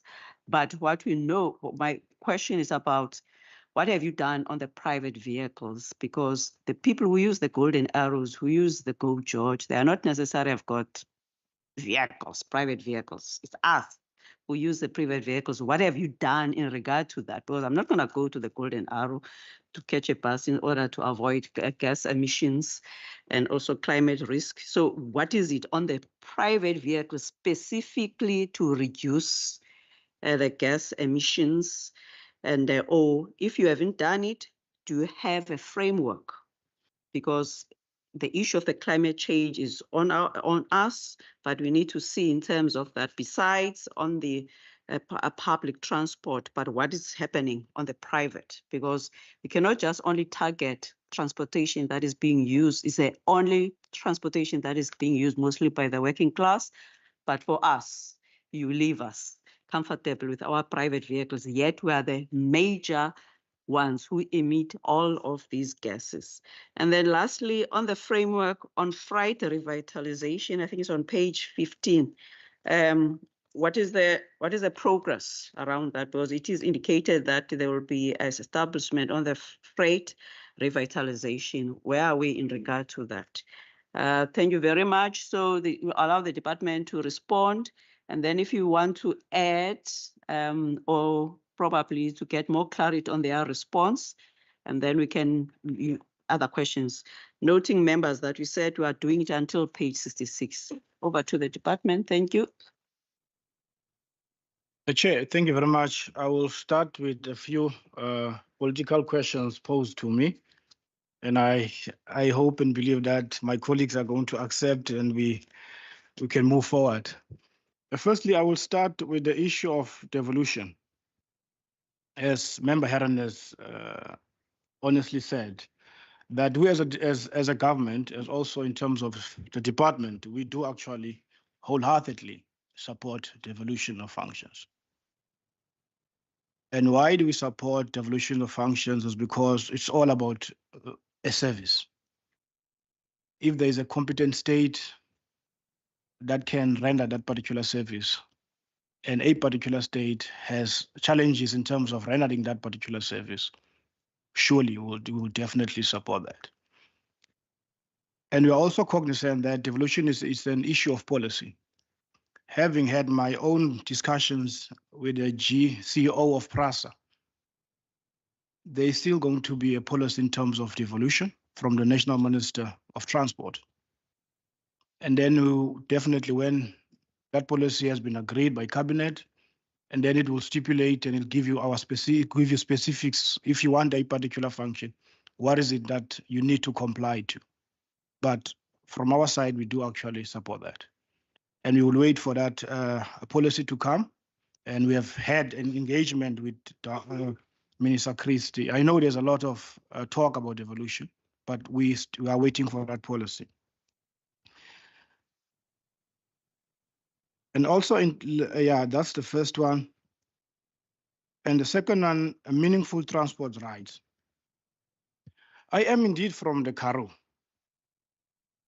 And being in this portfolio now for the last 3 to 4 months, I have come to realize the importance of transport.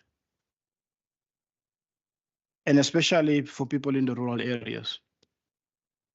Hence, we are saying within the next 5 years, as a Minister of Mobility, we would have to look at people that want to use transport that currently does not have access to transport. Because what we are saying, as the chair said in our previous conversation, that we need to look at a smart principle. Say, what is it that we are actually going to be doing? So that people from Beaufortwes, when you talk about transport rights, they can actually identify with what we are saying. Because it can never be right that within 3 decades of democracy, that we still find people in Grabo hiking to get to go to work. We cannot accept people when they want to go and fetch their medication, that they still have to walk. As much as walking is healthy, they are walking not because they want to, but because they don't have a choice. So as a department, within the next 5 years, we'll have to look at it. What is it that we are going to do to change the narrative? What engagements are we going to, what plans are we going to put on the table so that you as a committee are going to hold us accountable? Because if we are saying things on documents, but there is no tangible, you cannot feel it, then it would confirm what you're saying in terms of your role as oversight, that it's just here, it's a talk shop, and then we move and then we go home. So we are really looking at it as the directive from the chairperson that when we engage again, probably next year, same time, we are going to look at the specifics. These are the commitments that we have made as the new Minister of Mobility, because whatever is on my forward is what the future, this is what we want to achieve going forward. Also being cognizant to my predecessor in terms of the work that he has done to lay the foundation. And also trying to answer my hometown member, Constable. I always say to the department, when I engage with them, it can never be the state, it can never be as business as usual. Of course, as a minister, I have my own frustration in terms of the progress of what we need to achieve. But it's clear, everybody knows in the department that whenever I speak, it can never be the same. So we need to change things. I am not going to be in the same steps. I'm not going to follow in the same footsteps of my predecessors, because I've got my priorities are not the same as my predecessor. I've got different priorities. And it's the responsibility of the department together with me to make sure whatever I want to achieve within the space of mobility, it's achievable within the next 5 years. And let's go to the issue of road safety. Member Ngenso, the Deputy Minister of Transport, Umnumzana Uhlengwa, is currently been given the responsibility of looking at the National Road Safety Strategy. Why is he given that responsibility? Because within the space of transport, we have come to realize that there is plus minus 10,000 people that we are losing every year within this country. And there are those also that are also eating from RAF. And it has impact in terms of our GDP. And also it robs us of the future of this particular country. It is not by chance that yesterday I opted not to attend cabinet and go to Merville, where we were launching the JTTC, the Junior Traffic Training Center. It's specifically for that purpose, to make sure that the scholars are given a responsibility and are being taught what to look at when they want to cross the roads. Because ultimately there will come a time when they have to leave the rural areas where there's no traffic lights, when they have to come to the city, so that they don't get confused. They would know what to do. When the robot is green, this is what you need to do. When the traffic light is red, this is what you need to do. When it's orange, this is what you need to do. So in terms of the Western Cape, the colleagues are going to share what we are doing. I have to share with the committee, but in terms of our road fatalities, the majority of road fatalities within our province happens in the metro. It happens in the metro because there is a specific reason. Because you find in terms of due to land invasion, some of the informal areas are close to the N2 and there is no lightning. And people, they cross the roads because it's on high speed and they get hit every time. I'm also confronted with the same thing when you go to Tivatorkloof, where I come from. There's an informal area due to land invasion, which is called Siyanyanzela, When people have to relieve themselves, they have to cross the road at night and there is no lights there. So we are looking at technology in terms of identifying where the hotspots are, in terms of our road fatalities. You know, we are using data so that we can actually curb. And we are also cognizant of the fact that we cannot do it on our own. So it's important that we also speak to our different municipalities and make sure that we put plans together so that we can address the issues of our road fatalities, because it is an issue of concern. And it's also a global target that by 2030, every country must be able to reduce road fatalities by 50%. So we are not spared from that as the Republic of South Africa. So we must make plans, we must elevate, we must be more visible, and we must make sure that we educate, make more awareness, and keep on pushing the needle, make sure that there is less road fatalities on our roads.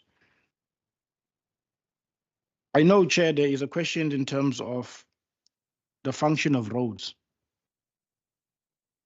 That is not within the space of mobility. That is it's by infrastructure. I have to share with you, Chair, that we have not had a conversation with the Minister of Infrastructure in terms of our collaboration as a sister department, because as much as one would not want to go there, but they are interlinked. Because if one wants to look at the infrastructure and we want to deal with the issue of congestion, so if they plan, they surely have to consider us as Department of Mobility. It is the same with human settlements. Currently, what we find in our different municipalities, when they plan for developments, they don't consider the element of mobility. They don't consider the taxi ranks, whether they can accommodate more taxis. As a result, one would find an opportunity and go into that area and render a service illegally, because they don't consider all the elements when we do developments. So those are the kind of discussions that I'm going to be having, and I will be working very closely with my my colleague, Minister Summers. And of course, we're going to have discussions, and definitely we'll share our concerns. He would also share his plans and where we can actually work together in terms of that. Chair, I think I will stop there. Thank you very much. Thank you, Minister. Thank you, Chair. Just to add on to what the Minister has responded to in terms of fatalities, the target is actually a reflection of the United Nations Decade of Action target that the country set itself as 50% reduction in fatalities. And we are tracking that target in terms of the actuals. At this stage, as of last year, we were just below per 100,000. We were at 17 with the target was 18, and we're now at 16. The target is 17. But this is if there's no big external change. So we're not feeling safe in the safety target. It needs us to put all our attention into this world. So broadly speaking, we've got 3 areas to work on fatalities.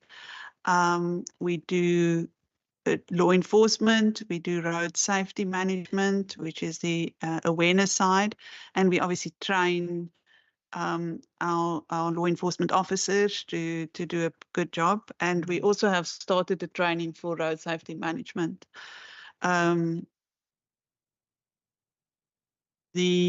As you've indicated, that 56% of these fatalities are pedestrians, and we have finalized the non-motorized transport strategy that is ready to go to Cabinet. And that strategy takes into consideration the question you also asked is like, you know, who are these people and why? and where, I think was one of the other questions. So of the pedestrian fatalities in between April 2020 and March 2023, 67% within the city of Cape Town. So as the minister indicated, it is in those areas where there are densely populated urban spaces with poor infrastructure, poor lighting, poor access. So a very large, nearly 70% of the pedestrian deaths was in the city of Cape Town and all the others, 33% outside. A very large proportion of pedestrian and other fatalities actually lies in the younger population, so between 20 and 40 years old, and most of them are male. So when we do our communication strategy, we try to target those. That's like a culture, a youth culture, and of all the pedestrian deaths, alcohol was present in 61% of those people. So they walk drunk. We don't just have a drunk driving problem, we have a drunk walking problem. And in our research that when his team did, it's when they come together, the drunk driver and the drunk walker is where things get really crazy. So as you can see, we can see the problem clearly.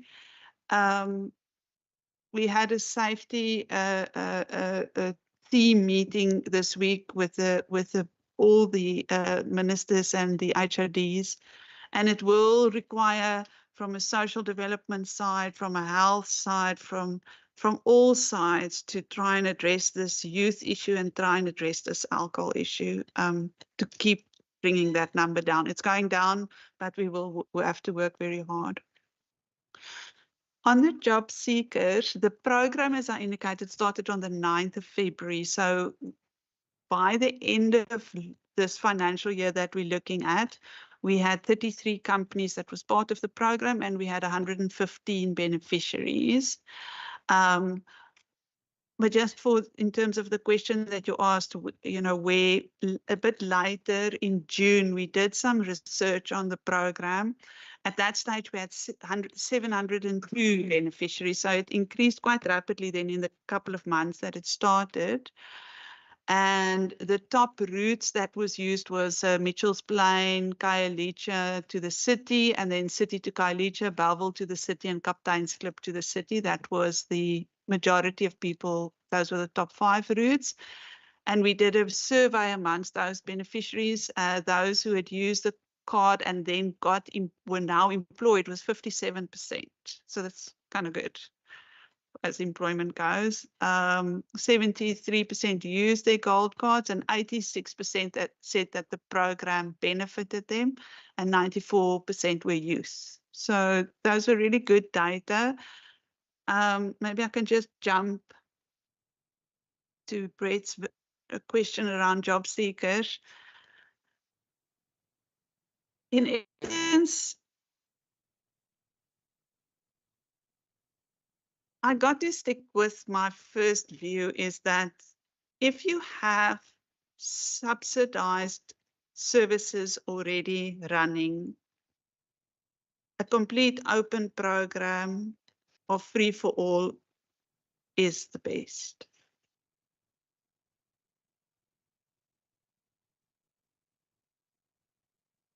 I'm not going to try and go into why we didn't choose that. But I mean, one of the things we were trying to manage is, are we scared of the risk of too many people arriving at the bus stop and the guys who are paying not getting on? Or are we saying, let's do this thing slowly, get the word out and bring people onto the system? And we chose the second. We chose the one that you said that will run through business. We like the idea of bringing businesses into this thing as part of, so that they also understand that it's hard for people to come and look for work.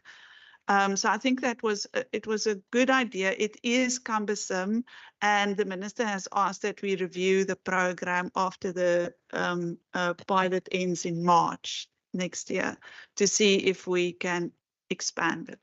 And I'm glad you reminded me of that. A good solution would just for it to be free for existing services.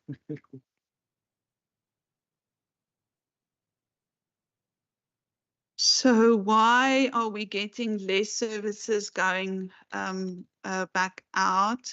I think it's important to understand the role of the department in terms of public transport services.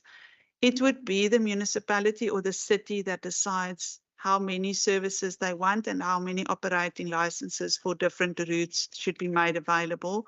We merely check whether those operators who then apply for those permits are legally compliant with the requirements of providing that service. So for that to be increased, the cities or the municipalities would need to do a survey to say there's an extra demand and we would want to provide more operating licenses. It is something we can support them, because in terms of the NLTI, we do have a support function, and through the integrated transport plans, we can support them in planning for that. But it is not our mandate. I think I've answered the fatality question and Brent's question. I think the minister has spoken to the devolution. I just also wanted to remind you that the city is currently doing a feasibility study, and part of it includes the governance. And they've looked at 3 scenarios. Urban rail stays with PRASA, urban rail goes to the province, urban rail goes to the city. And they've done a very complex analysis of what the different outcomes would be for those 3 scenarios. And we are actually hoping that in this month still we get that report, and then we can share that and engage with the city on the preferred option. So our role in integration is mostly on a planning level. So the PRTF helps to understand what our strategic focus is in terms of integration. So what is the main integrator? So as you would know, the minister has made it clear that rail must be the backbone of our system, which provides the basis of how would you then integrate around that backbone. But obviously, our role also is in providing the actual service, subsidizing the GAB services, subsidizing the Go George direct operating cost. So, and then to improve the role of the minibus taxi and facilitate the role of the minibus taxi. So there is a broad planning for that integration, but we also are a player in providing the services that must provide the most appropriate service. And then at a regulatory level, it is between us and the city to ensure that there's sufficient licenses going out and that the operators are legal in as much as we can. Oh, there was a question on the violence. I'm sorry, now that I'm talking about illegal taxis, I'm thinking about the violence. We are looking at through our engagement in the Transport Priority Committee with SAPS and other law enforcement agencies, we are worried about the power of mother bodies. So we are looking at how we regulate mother bodies, because currently we only regulate local taxi associations. We don't regulate the regional bodies. And then, as I indicated when we started, the focus on ensuring there is mediation services available where conflict starts to flare up is a key area, both for the registrar as well as for our stakeholder management unit.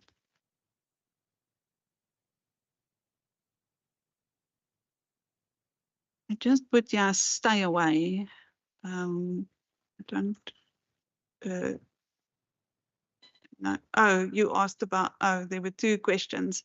The one is on the SRP. Godfrey, are you comfortable to speak on the SRP? And maybe on the operating license conditions that was changed. Just to preempt it, we have not had any information on the city's bylaw So we can't answer that question. I'm not saying that. Godfrey, can I ask you to just respond to the SRP, what it is, the 3 phases and the changes to the operating license conditions? Thank you, Chair. Thank you, members. Okay, I'll go straight into what the SRP 1, 2, and 3 entails. So SRP 1, SRP is this special regulatory process. So in terms of phase 1 of that process, and it's a City of Cape Town driven process, there is a balance being established between supply and demand, as supported by the surveys of the city. And so depending on what the need might be for additional operating licenses on a particular route, the city would then support applications and the PRE would then grant those permits or operating licenses based on a directive received from the city. That process, in terms of which supply and demand was balanced on existing roads or existing routes, is finalized. Then there was a migration to phase 2 of the process, in terms of which there would be a registration of new routes, as you might be aware, based on different developments within the metropole, either industrial or residential. New routes might be required. Unfortunately, on the planning side, the planning authorities lag behind. So often it is the industry that first identify a need to convey people. They then convey that people, prove that through their conveyance of people that there actually is a need, and they would then approach the planning authority to approve those routes. So in terms of that process, I think almost 400 routes have recently been published by the city as new routes, and public comments on those new routes are currently being awaited. And those comments would then inform the city whether to approve those routes or not. Once approved, applications would then follow for operating licenses to be granted on those new approved routes. In terms of phase 3 of the project, there would be a cancellation of dormant operating licenses because those dormant operating licenses currently provides a skewed view in relation to supply versus demand. Reasons for dormant licenses might vary from a vehicle becoming inoperative, broken, and the operator is just unable to replace the vehicle, or an operator might have died and there might have been a stalling in the business because there's no one to actually take over the business. And so the legislation allows for a 180-day period within which someone in that position might have to sort out their business, failing which that operating license might actually be cancelled in order to make space whereby someone else can then apply for an operating license. There is an opportunity for someone to ask for an extension of that 180 days, but if granted, it can only be granted once. So that would be phase 3 of the SRP process. Actually, if I may touch on some of the other matters, for example, there was a question as to why lift clubs are not currently fully utilized, which might actually contribute to congestion on our roads. There is a bit of a, let's say, a gap in terms of the legislation currently. The NLTA does provide for an exemption of lift clubs from the requirement to actually have an operating license. But it makes that exemption subject to regulations to be issued by the national minister, which regulations have not been issued yet. And those exemptions could then, for example, waive the requirement that someone or that all members of a lift club must take a turn in transporting the rest of that group and so forth. Currently, we don't have those regulations, and so the overall regulation that covers public transport says that you require an operating license when you transport someone else for reward. So that reward can be in cash or in kind.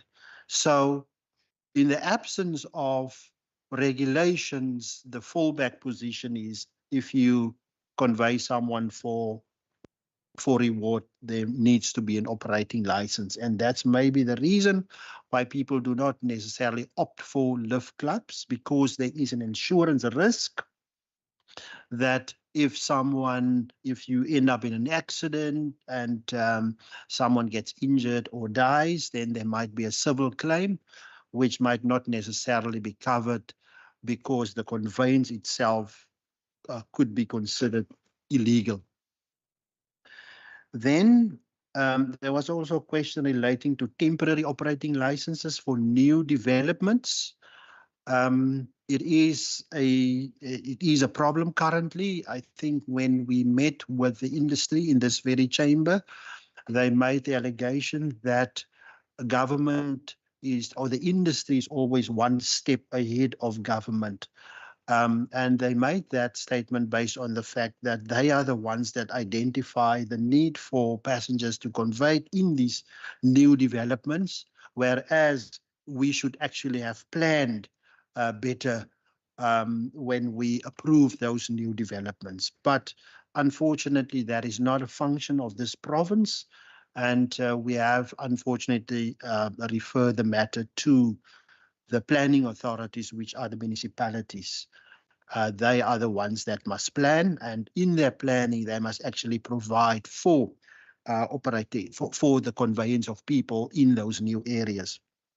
So what is it that the province can do? And the question was asked whether we can't issue temporary operating licenses. And unfortunately, the answer is no. In the previous regime, when we had the Road Transportation Act, that was possible because that act did provide for temporary licenses. But the current act, the NLTA, says that a temporary operating license can be granted for special events. And when you look at the definition of special events in that act, it says it is for a once-off special event, for example, the attendance of a religious or cultural or sporting event somewhere.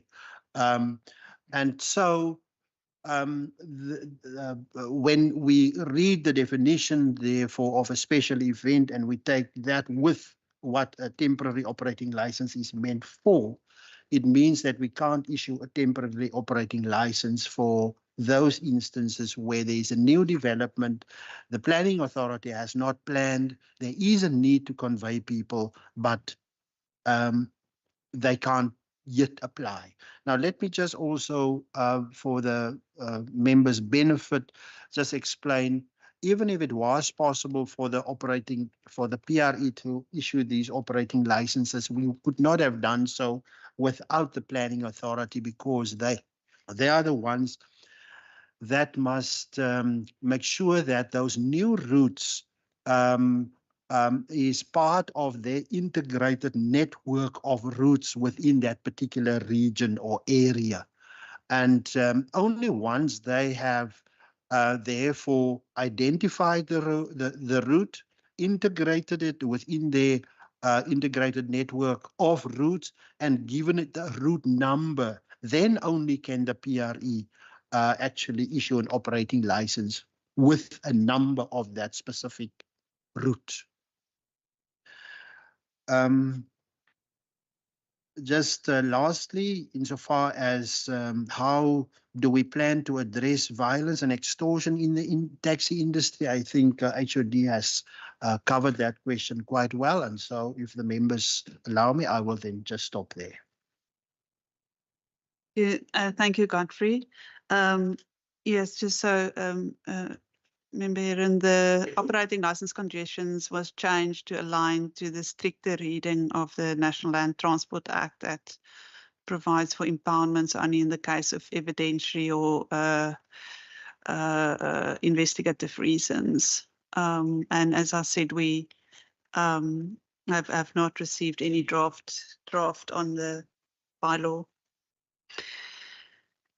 The TLE paragraph is, as you indicated, a little bit dense and doesn't show what it really, how amazing it really is. So the things that we have put into place, there's fixed to cameras for speed over distance and license plate recognition. The officers are issued with a handheld device through which they issue fines. There's offline printers that they use off-site. These are all linked into our Enforce system that links back into NATIS.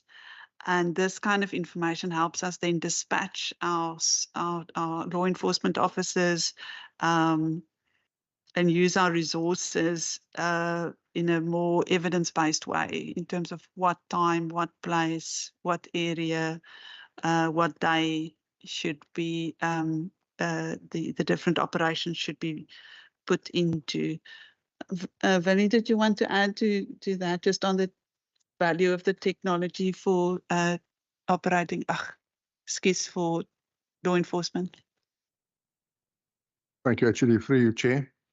Yeah, in terms of traffic law enforcement and road safety management, that was speaking to the integrated approach in terms of we're utilizing the data in an intelligence-based approach to say, listen, okay, what would be the specific focus areas? And that links to your question as pedestrians as well specifically, so that we can start having specific, not only law enforcement interventions, but also specific road safety education and awareness campaigns to focus on that specific area, which will then dictate in terms of a type of message, because it can't be a transversal message for pedestrians. You've got to focus specifically on the demographics, the age, the gender, and have a specific approach and message for that specific target audience.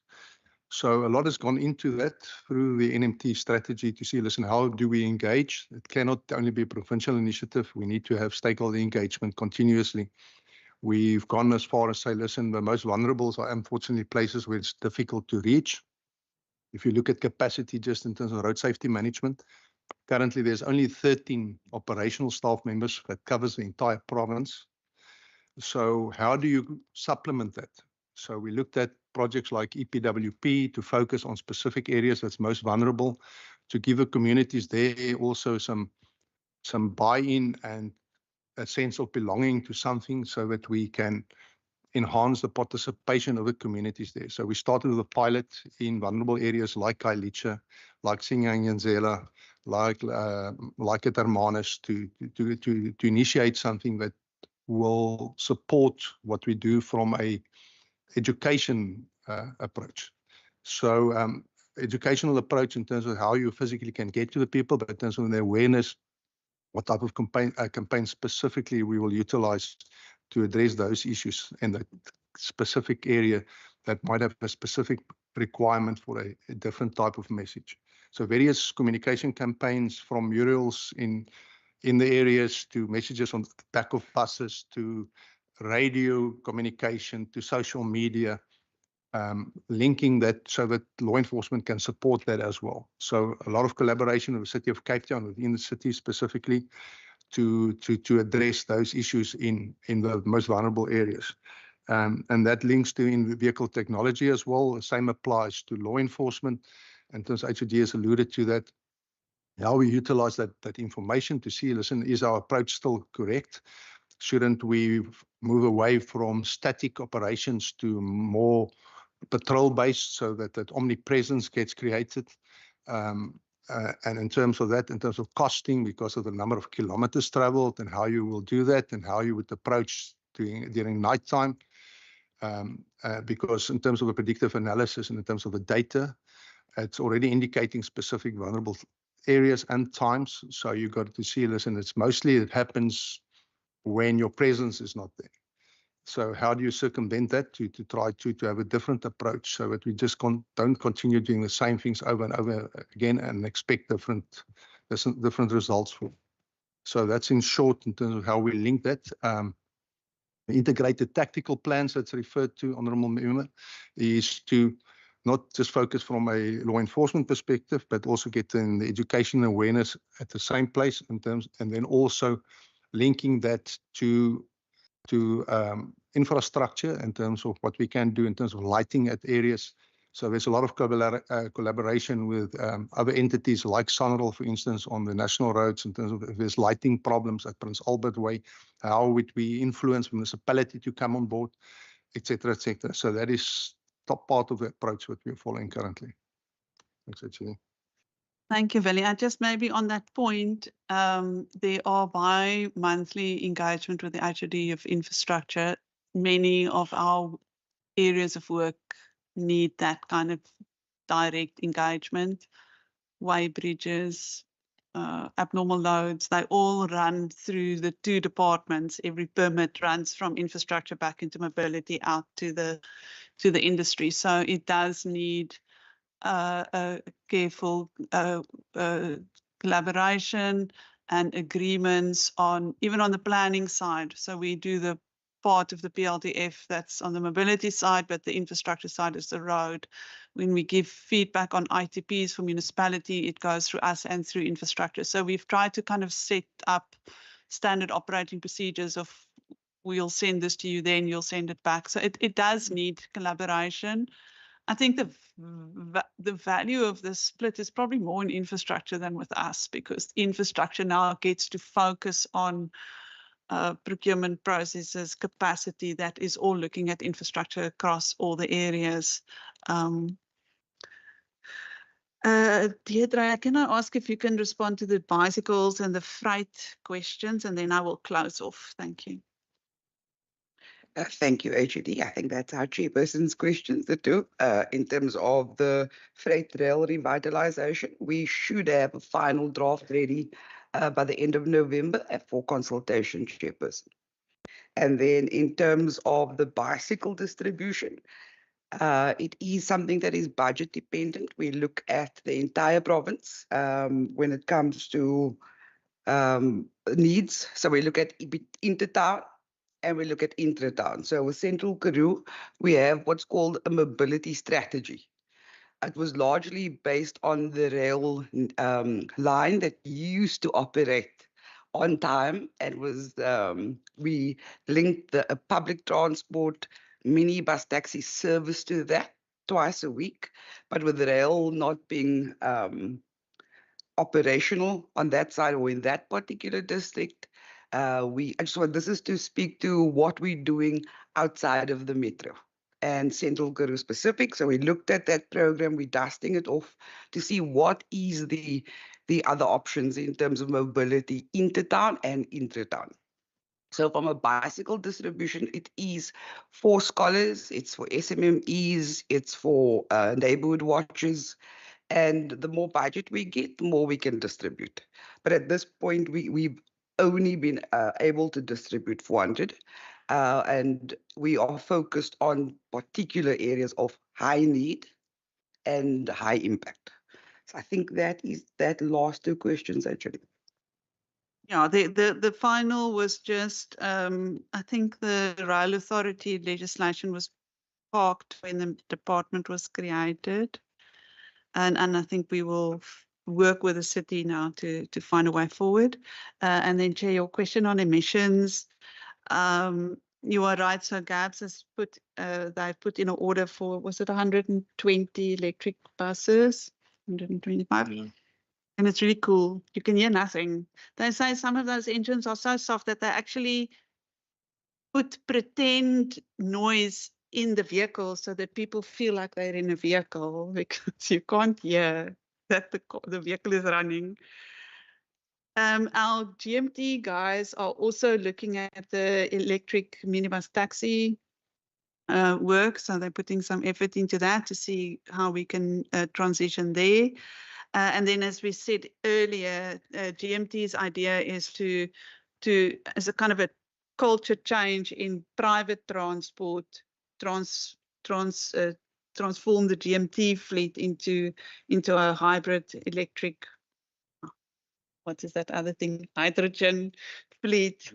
And, you know, we all want the fanciest car. So it's a kind of a lead by example and how people will follow.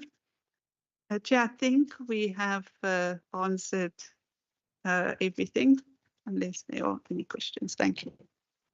Thank you very much. I know there are some of the follow-up questions plus also new questions, but I think it's almost 2.5 hours.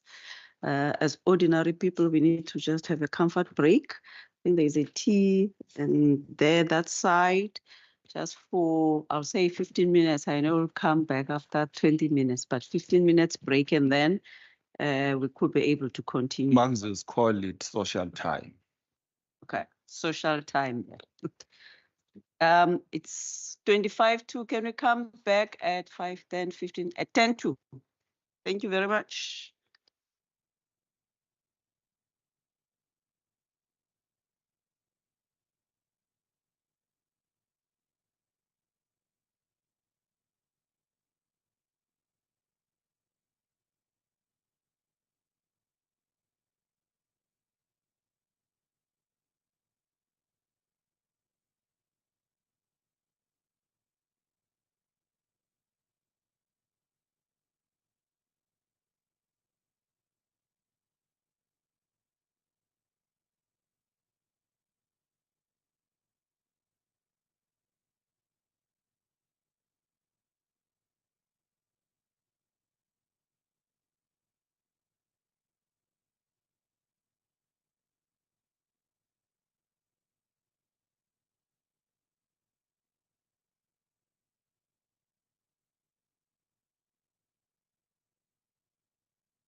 Okay, thank you very much for coming back. We are still in the mobility annual report. At the time we said we're gonna take the whole of the part A and part B. So for now we are opening up for part D, which is 91 to 127. But also I'm allowing, in case when the department was responding, there were also other questions that need clarity. You can go back backwards. Also noting the HOD during the opening session, she did share in terms of the addendum, that page, which is supposed to be a correction on page 78, and also the insertion of the table on page 81, just in case you need more information. So they did alert. So members, we are on page 91 to 127D, which is human resource, but I'm also allowing, in case there might be some of the clarity when they were responding to A and B. Thank you very much.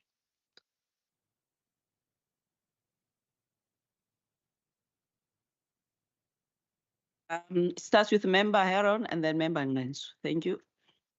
Thank you, Chair. Just maybe some follow-up or just responses to some of the answers that we got. Just to the Minister on his concern around residents of the province who are struggling with access to public transport and are walking. And I think that, I mean, that's obviously a noble and important personal priority that you've expressed in your foreword.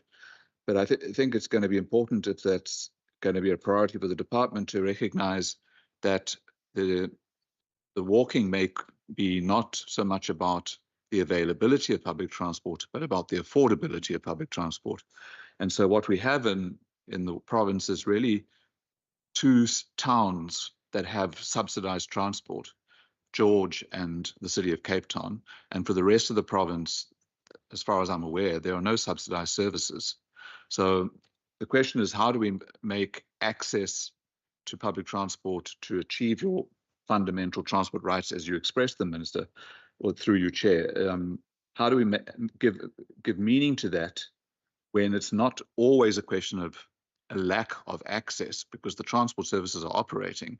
It's a lack of affordability and the services being provided are not subsidized, or the commuter is not subsidized. I think that's the preferred way of referring to it. So I raised that.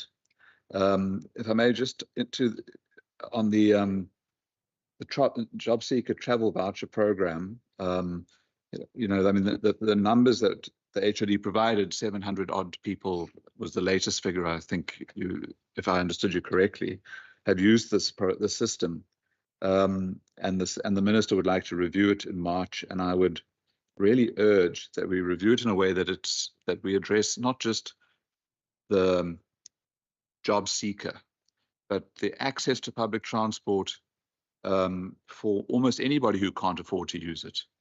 You know, so we're focusing on the job seeker, and they've got to get a voucher from an employer and all that kind of stuff. But if as the HOD said, the right thing to do is to make capacity that's available in the off-peak period available freely, or maybe for a small fee, I don't know how to do it best. That could help the old age pensioner who's living on a pension and subsidizing a whole family in a household unable to move or use public transport. That would give access and mobility to far more people. So I think the starting point must surely be to look at the capacity of public transport that's subsidized in the off-peak period and say, is there enough capacity to provide a broader service rather than these vouchers, which seem to suggest that people shouldn't have agency. You know, they can't decide for themselves when to move, or they need to have an invitation from an employer. So I think there's something there that really the province could do something really bold around access and mobility, using the off-peak capacity in the subsidized service space. And I would urge that that work considers that. My final point, just in relation to the roads being with infrastructure and the route for the affordable, for the abnormal load permits that the HOD described. And we have a province that has a red tape reduction unit. And we've now got this permit that has to go through 2 departments while we have a red tape reduction unit, 3 departments. So it's just absurd. So there's something that doesn't work. And either the permit system should change or roads should be where I think it really should be as part of mobility. Thanks. Thank you very much, Chair. I think Chair must start off by commending the MEC and his executive on how he responded to the question of fatalities, road fatalities. You know, that response was quite insightful, and it made us to realize how integrated some of the services are and the need for other departments to be on. In fact, it exposes the state of our province, and in particular the state of the city of Cape Town, you know, because they're largely as a result of many squatter camps, your Miway, TR sections, you know, and to etc. and beyond Cape Town. You know, again, this question of bicycles which were issued, it's a quite, for me, important initiative. You know, if you like, it is an integral part of what even in the report is termed as a non-motorized transport. You know,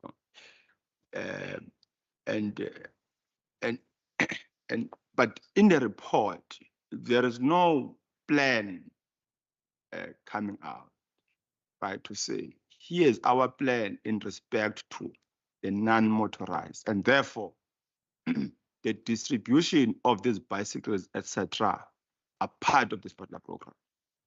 But beyond that, and the point is made because this is a national initiative, you know, and the national government makes a point to say the barriers associated with this form of transport relate to safety and the provision of adequate infrastructure. You know, so yes, Overstrand, Hermanus is being highlighted. Are there any other areas? What's the plan? You know, as a person who travels a lot in the city and beyond, I've come to appreciate a number of people walking from Gryfontein to Brackenfell, Belleville, walking, and others riding bicycles. And the same Luandle to Somerset, Thembalethu to Georgetown. You know, there are more sidewalks dedicated and clear sidewalks from Gryfontein and other parts. And also the issue of safety. I know that may not reside with you. What are the plans in respect to ensure that indeed there is, there is adequate infrastructure as well as safety of our people? You know, so I think that point was also important. But beyond distribution of these bicycles, you know, 400 and so on, is the follow-up to understand whether they are used or not. What is their status? And I think this is related also to safety, the chair of the police oversight. One initiative in Khayelitsha, for example, they want bicycles for patrol. You know, so it appears that these bicycle initiatives ought to be elevated in this instance, or its provision thereof. I'm not going to go to the conversation we've had with the chair of the committee in respect to how in other countries are operating and what should be done.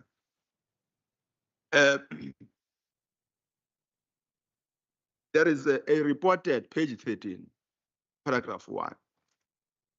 There's a reported underspending of about 4.4 million. Two reasons are flagged as a basis to justify the underspending. Such reasons talk to the delayed recruitment, delayed in commencement of audit appointment of the service provider to develop an in-year performance dashboard. Then the question arises, why then there was delay on the recruitment and also commencement of audit? Because these reasons are not actually explained, elevated, or lifted up. Page 21, organizational structure, is related to a point I asked earlier. And I think, again, it's a one-year-old department. I'm not sure that's the same question or not, but let me elevate this differently. That of the 22 executive members, excluding the vacant position, only 6 women. Of the 6 women, only 2 African women. So given this picture, I think that something has to be done, but we'll talk about it when we get to resolution as well from our end. Part B, performance information, page 25, paragraph 1, service delivery environment. You talk about national policy uncertainty. And this question is not expanded, it's not explained. What are you talking about? You know, and I am not sure there continues to be this political rhetoric about the whole notion of devolution, this and that. Will this serve as a panacea to resolve the systematic challenges facing our race?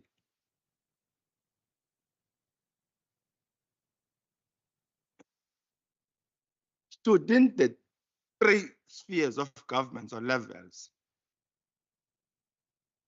integrate? In fact, we can draw some lessons from Minister Mchunu, MEC Marais in this instance, and the city of Cape Town, in respect to cooperation agreement in the interest of our people beyond politics. How about that, MEC and your executive? How about seeking cooperation agreement as a basis to expedite the resuscitation or revival of the rail and possible expansion? Because MEC, here in Cape Town, for example, there is an idea that I'm not sure as to how far, whether is government, I mean, even PRASA is seized with that, expanding rail from Khayelitsha to Somerset, and ways might be found for it to also go to Wynberg. So what is your view in respect to what I'm submitting?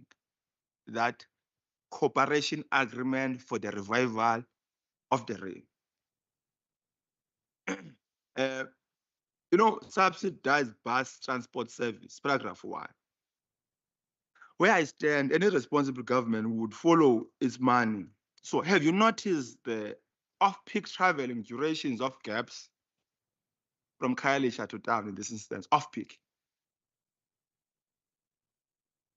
Now, have you made follow-up?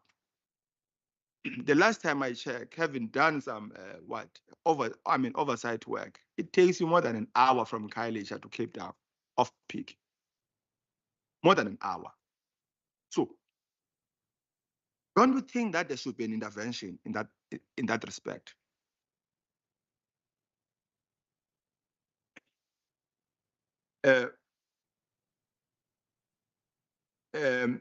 Minibus taxis.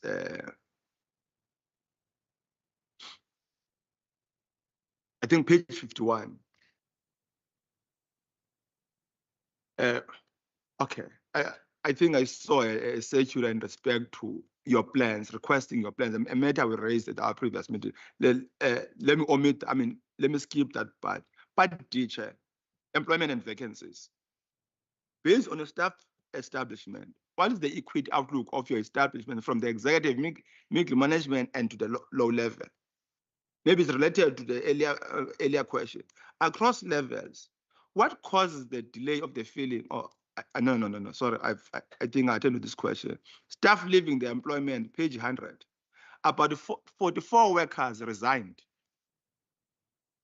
44 chair, resigned. Page 44, page 100, sorry. 44 workers resigned.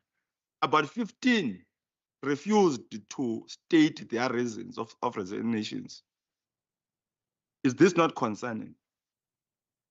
44 resigned in the period under review. About 6 of those resigned. It says there are no promotional opportunities. And this related to other 6 who wanted to change their career. Also, is this not concerning? If it is concerning, what is the plan? What is your response? I think this is quite critical. You can't lose 44. Then, if you like, it's not an exaggeration, Chair, there's an exodus of workers. Should there be such, one would argue and say potentially there is some toxicity in the department. So I think the department ought to help us in this respect. Disciplinary actions, we're told that about 3 African workers were suspended without pay. Is there in the report? But there are no details in respect to this question. Even the progress in respect to disciplinary processes, and how long have these workers been suspended? The final point relate to utilization of consultants. Utilization of consultants.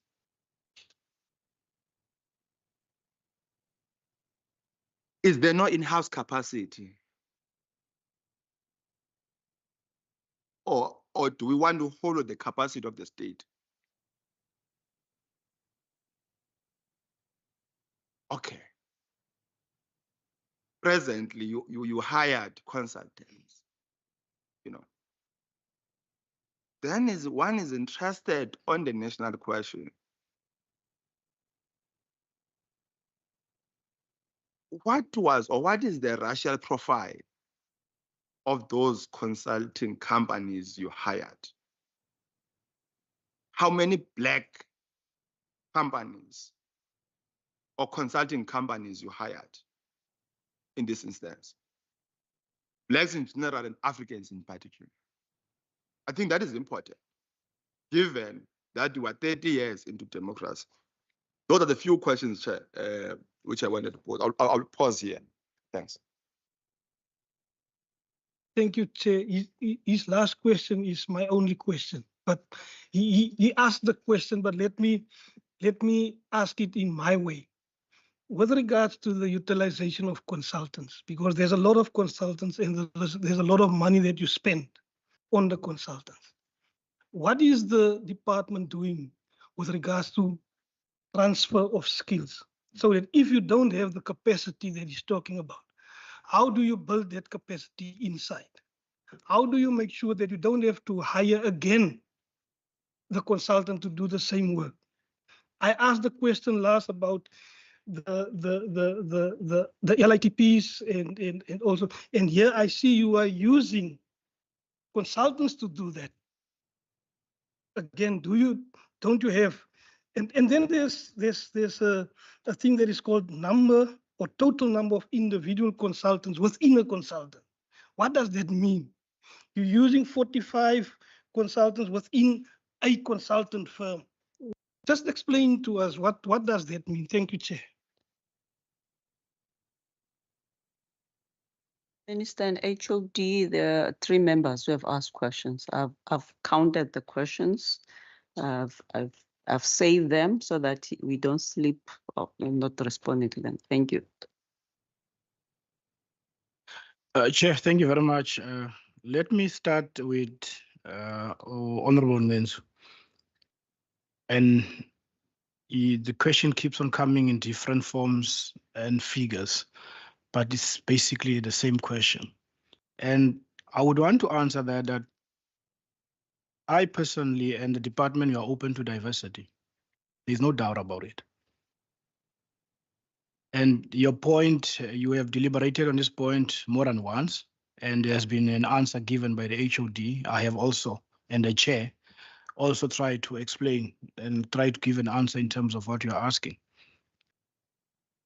Of course, I note your concern in terms of the demographics, in terms of the gender.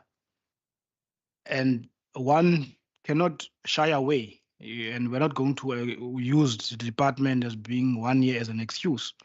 But unfortunately, the majority of people that you find sitting here has been in the employment of Western Cape government. When there was the Department of Mobility was established, some had to be transferred up to this department. And hence I'm saying we are committed and we embrace diversity, because diversity is broad. It does not only look at the color of your skin. It looks at the different expertise that you bring to the party and how can you complement the work that we are doing in terms of mobility. And we also have equity targets within the space of the Western Cape government. And if you also look in terms of, if you want to look at the gender, how many HODs are females within Western Cape government? So that could give you an indication, at least, of saying that we do actually embrace gender, and we do want to, if you have a skill and you have a different gender, you are appointed. We are not going to appoint you as a HOD because you are a male, but we are appointing you based on your skill. But there's a lot of things that we must take into consideration. But I just want to leave that and say, we hear what you're saying, and we are going to be working on that, also considering the demographics of the province and also making sure that you are fit for purpose and you got the required skill. Let's go to the issue of access. Remember, Heron, it is true what you are saying, because one has to define how one defines access, and how are you going to make sure that the people that are from Beaufort West or George or Mossel Bay or Neisner, if they want to go to George, they are able to have a choice of mode of transport to go there. Currently, we are confronted with that, unfortunately, and hence we are saying the department has to look at what is it that we can do for those that are not given access to go where they want to go. And some of the things that we want to do, we'll have to look for budget. Maybe sometimes we have to do some feasibility studies to look at which mode of transport would actually be of value to you. Because how we view mobility, how I view mobility is a human right. It's a human right because the right to move is in our constitution, and the right of equality is also in our constitution. So currently what we find that, unfortunately, some of us walk, not because it's by choice, it's because it's not affordable. There are no options. So we need to look at how we can change the status quo. And I've been only here for about 4 months.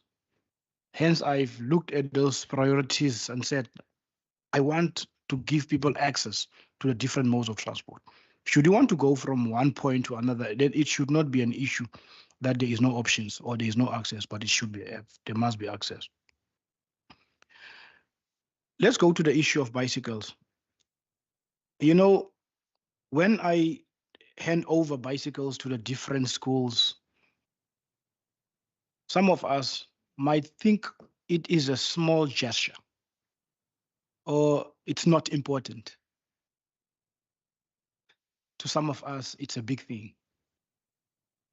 Being a child of Beaufort West, how many of us can afford to have a bicycle?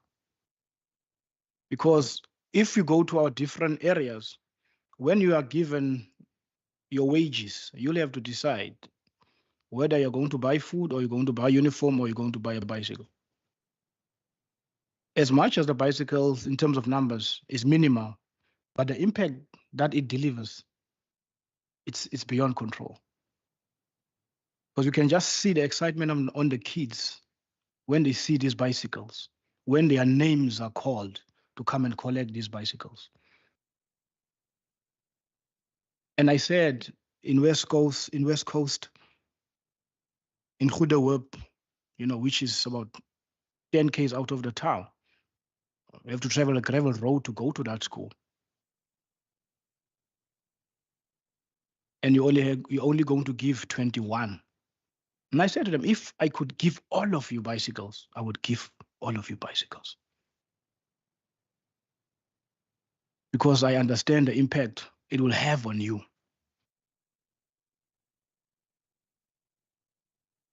So we will continue with that in terms of trying to find more, Deirdre, with our partners, of course. As Deirdre has also expanded in that we are also giving SMMEs. Because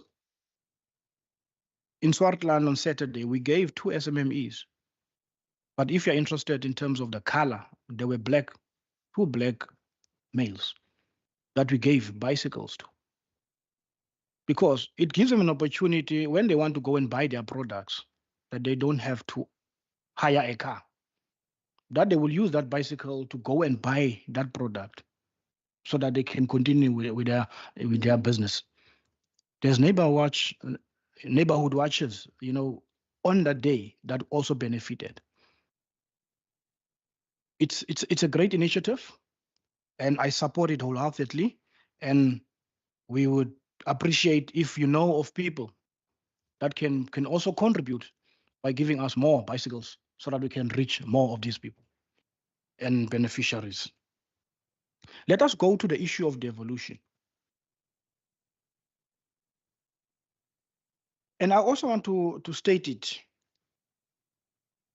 honestly here that when one speaks about devolution, is about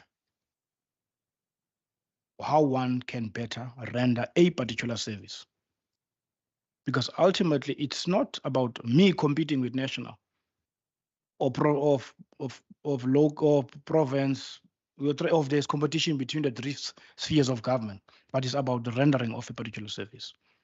Hence, I said in my opening remarks in answering it that it is actually a policy issue.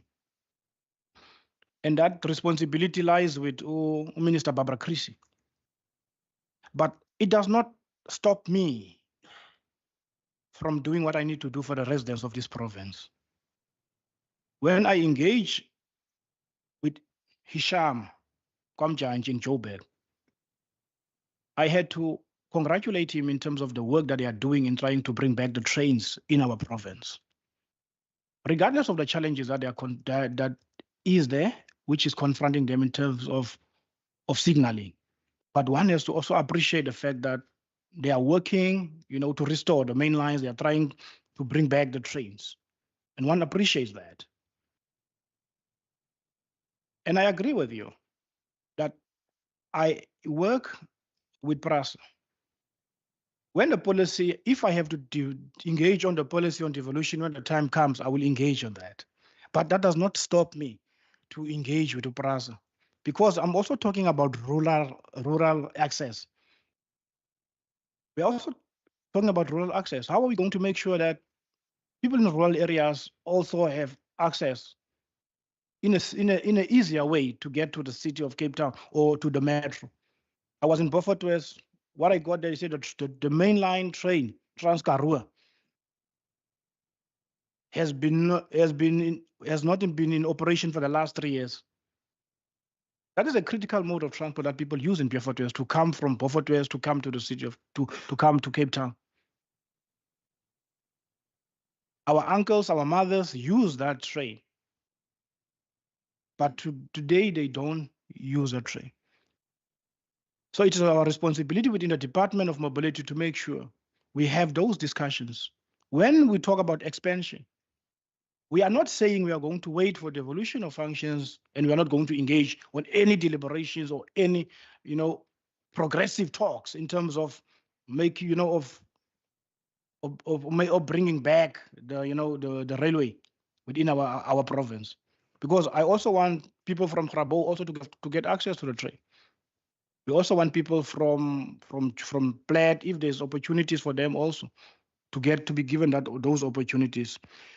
So we do work together with PRASA, and I'm going again in November to PRASA because I'm going to Gibela, where they manufacture some of the trains that we see on our railway lines. I'm also been invited to go and visit their war room because there is a war room in Joburg where PRASA looks at all the corridors within our country. So I am really about collaborations. I'm really about seeking solutions. And issues of policy, I will decide, I will engage on policy because I'm a politician at the end of the day. But it does not stop me to engage and look at possible solutions in the short term. Let's go to the resignation. When I first appeared before you, I said, when I engage with you, I'm going to be very honest with you. And I'm a man of my word, and I'm going to tell you this. I am indeed worried because even the HOD sitting next to me is finishing at the end of the month. I won't have an HOD. Yeah, she's leaving on the 31st. And one of the priorities, which is the last one, talking about a dynamic team mobility that can deliver and that trust each other, it's a priority. It's not just there because I dreamt about it and then I said I'm going to do it because I was cognizant to what I could pick up within the space of mobility. Because it was there, it has to move there. And unfortunately in life, there are people that are open to change and there are people that are not open to change. And I had to take a decision within I think the last 2 weeks, I had to take a decision, what do I do? And then I had to make that decision and I called my team, the whole team.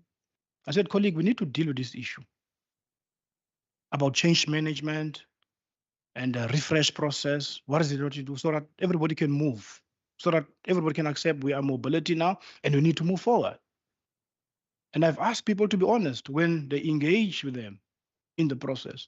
So with the Department of the Premier, I have had chats, talks with the DG, and we are going to be engaging on that process of making sure that everybody understands where we are. If there are issues of concern, that we are able to speak about it.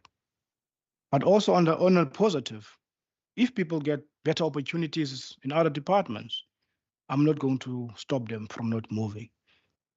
But of course, if you leave the department because you are not happy, then it's something of concern. So I will be addressing those issues. Hence, it's one of my priorities. Thank you very much, Chair. Thank you, Chair.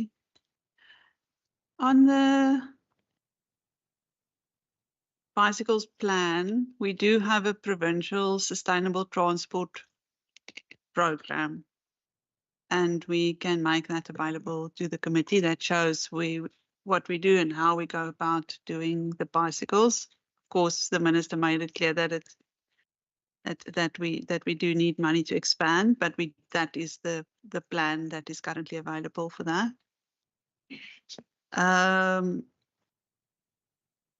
Yeah, I think the minister's covered the bicycle issues, but just to make sure this is not just a handing out of bicycles, we choose the people who need it most, who will benefit the best. We also train them to maintain the bicycle and how to change the tires. So there's a bit of extra capacity that's being built in so that they don't become dependent on us. I should have mentioned it earlier this morning that we do have an employment equity plan, a 5-year plan that we will also make available to the committee. So you can just look at what we are trying to achieve and where we are and how we want to change that. I think the minister's covered the devolution issue. I think we can also just provide information on the gaps, routes, and I think that we can in writing provide detail how long it takes and what can be done to address that, because we will have to engage obviously with the operator. On the dismissals, is it appropriate, Chair, that I send that as a written response as well? I don't want to talk about the people's issues in public, but we will make a report available to the committee on the reasons why people were dismissed and who the people were, what the reasons were. I think the minister has addressed the leave issue, and then on the consultants, there is a concern because money is so tight, and you could hear earlier this morning I kept saying that we don't have enough money to appoint the staff that we need and to fill the vacancies that we want to fill. We have asked for an internal audit on value for money in terms of appointing service providers to the department. And they have finished that work, and I've made some recommendations on how we assess what is needed, how we ensure that we only use the consultants for critical skills gaps in the department, and they don't become a kind of a general service to the department. And then in terms of the racial profile, I mean, where this becomes relevant is in terms of the BEE points, is when they tender for the work, then they obviously have to show that they show that what their BEE status is, and those who have got BEE status will get a preference. And I think all I can say of our contracts, there is a requirement for skills transfer and working with the department as opposed to just providing the service. But you're not going to turn somebody who's got a matric into some guy who's got 30 years of experience in transport economics. So there will always be those skills, especially in the IT world, that we will buy in. I think what's important is that we try and ensure that we only buy in what is necessary, and that if there's anything that we can do from our side, that we do that. Thank you, Chair. Follow up? HOD, do you confirm that there is not a single black-owned consulting company? And also, the chair may not recognize me again. No. Are you going to recognize us for new questions, maybe? Okay. Also, there are reports now that in the city of Cape Town, tension is brewing between the taxi industry as well and the city over the issue of impoundment of vehicles of about 471 vehicles, right? In the past 10 days have been impounded. Now, what's your plan? Don't you think that the city of Cape Town or JP Smith should account and appear before the committee? Because don't you think that this has the potential to undermine the outcomes of the previous meeting, the meeting between ourselves, yourselves, and the city of, and Santaco? Thanks. Thank you, Chair. There's one part of my question that was not answered, but also one of the transfers of skills. I think that there will be another debate on that one, because I'm really concerned on the amount of money that we spend. I believe, and it's also the provincial governments believe, when they get to municipalities, they always question the utilization of consultants, yet they are using the same methods to implement their projects. But the second part of my question was the total individual consultants. What does that mean? If we have a consulting firm, then there's a total individual of consultants that you use. What does that mean? That's one. I don't recall hearing you responding to this question of, yes, in terms of BRT program, there is my city in Cape Town, there is Go George. I asked the question, are there any further plans for the rollout of such a program? For instance, and we've been consistent on this question with respect to your Beaufort West, your Hermanus, and many other parts of the province. Are you only focusing on the two areas, the city of Cape Town and George? What about Beaufort West? What about Hermanus in this instance? What about Saldanha? What about there are other areas, you know, which requires mobility, the services of, such services in this instance. Thanks very much. Before they answer, members, are there any other questions? Because now we're going to provide the department again to answer, even if they are not necessarily the follow-ups. Are there any other questions? Because we have covered the whole of the report. Are there any other questions? No. Very briefly, Chair. Sorry, it's just that some of the questions made me think. As part of member Bainsu's, part of his a question there that I think we should also explore in the choice of where to have plans like that you mentioned, Wolferstrand and a couple of places. I agree with him. It's desirable that we have across the province, we have similar initiatives. To what extent is it dependent on the integrated development plans of the municipalities? And to what extent do they require guidance in that regard? Is this in addition to what he raised there? I think it's something we should explore further. Any others from the members? Okay.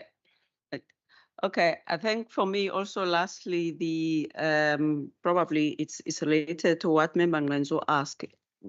Where is the department and the city in terms of contributing to the minibus taxi that the city is busy with the law enforcement? Because you know what happened last year. Has there been any engagement related to the upcoming bylaw, the ABIS or the framework? I don't know if there's been such an input. So where are things now in regard to that part of it? The last time when we wrote to the city, they indicated that they are still busy consulting. And then once they're finalized, then it's going to be for the public input. But I'm making an assumption that before it goes to the public, they will engage the province around that. And then lastly, for me, Minister, in your forward, I do take into consideration that it's signed 28th of August. So it's just a 1 month. Similar, the report is 1 year. So it will be unfair for me, again, to ask more deeper questions, but I always to preempting. So to add to my preempting, which I indicated then when I said, I'm interested in your priorities, which is during the appropriation towards the end of the year and also in the budget year for next year. I'll be interested whether they walk or the talk they do. But for now, also add in your bag, which is what I'm preempting, because you alluded that your personal philosophy is about transport as a right. So when we talk about the transport as a right, it's not clear whether in regard to the constitutional right, because when I'm looking in terms of what could be the constitutional bill of rights, that could be more towards that is the one on section 21 related to the in terms of the movement. But for me, it will be one more in regard to how you'll be able to invoke that right, and also on which aspects, and also what measures you'll put specifically in the progressive realization of that right, take into consideration of the job seekers. Because in my social science space, when we talk about the right, it means that Auntie Sarah could be able to go to the clinic and get the service, or can go for social development and get a grant. So when it's a right, it means that Khatib should be able to say, I just want to go to town from Mitchell's Plain, and then I can get into a bus or whatever without hardship in relation to that, has to identify which business person has to sponsor or whatever regard that. But I'm not asking the question now, but to think about that, which links to the vision that says mobility as a connector So for me, I'm more interested as a connector of people, whereas with the others, in terms of the goods, it's more on the economy. So for me, it's about I'm here for Auntie Sarah, Nozamile, and Khatib in regard to the right. So thank you very much. I'm sorry, Chair. I'm sorry for doing this to you. Very last one. I really forgot to raise it. So that's the very last one. So that Very last. the opportunity to respond. That's the last one. Okay, thank you. I think I hear the MEC talking this question about scholar transport. Is scholar transport a part of the taxi industry, or is it a standalone industry, emerging industry? Why is scholar transport not drawn from the taxi industry as a basis, to leverage the industry? For example, in the Eastern Cape, scholar transport is drawn from the taxi industry. That is why the taxi industry at least is able to is able to sustain. It is able to sustain. So I have noted in some parts, west in rural areas, Chair. I was in Caledon yesterday, where there was this complaint about old buses. It's in Caledon, as well as in the West Coast, Fredenberg, the one towards Namakwaland. Old buses are used, and they lead to there are breakdowns on the road, and also others risk killing scholars. What is the policy? What are the plans? And what is your role? We know it belongs to education, but we are concerned from our end that this industry appears not to be, properly coordinated. There's a special dispensation made, I think, on the 4th of October on your departmental events, where free testing was done for the taxi, for the scholar transport operators. Given that we're approaching the festive season, shouldn't you perhaps consider providing that free vehicle testing for the taxi industry as a base to ensure that taxis which should be taking long distance are safe and are properly examined? Thanks, Chair. I've been in Buyo. Thank you very much for that. NB, whilst they will still respond, NB related to the scholar transport, when Santako was here, they did share their standpoint around that and what needs to happen regarding to that. But I'm just saying, but over to the department. Thank you very much. No more questions this side. So the response from the department. Thank you.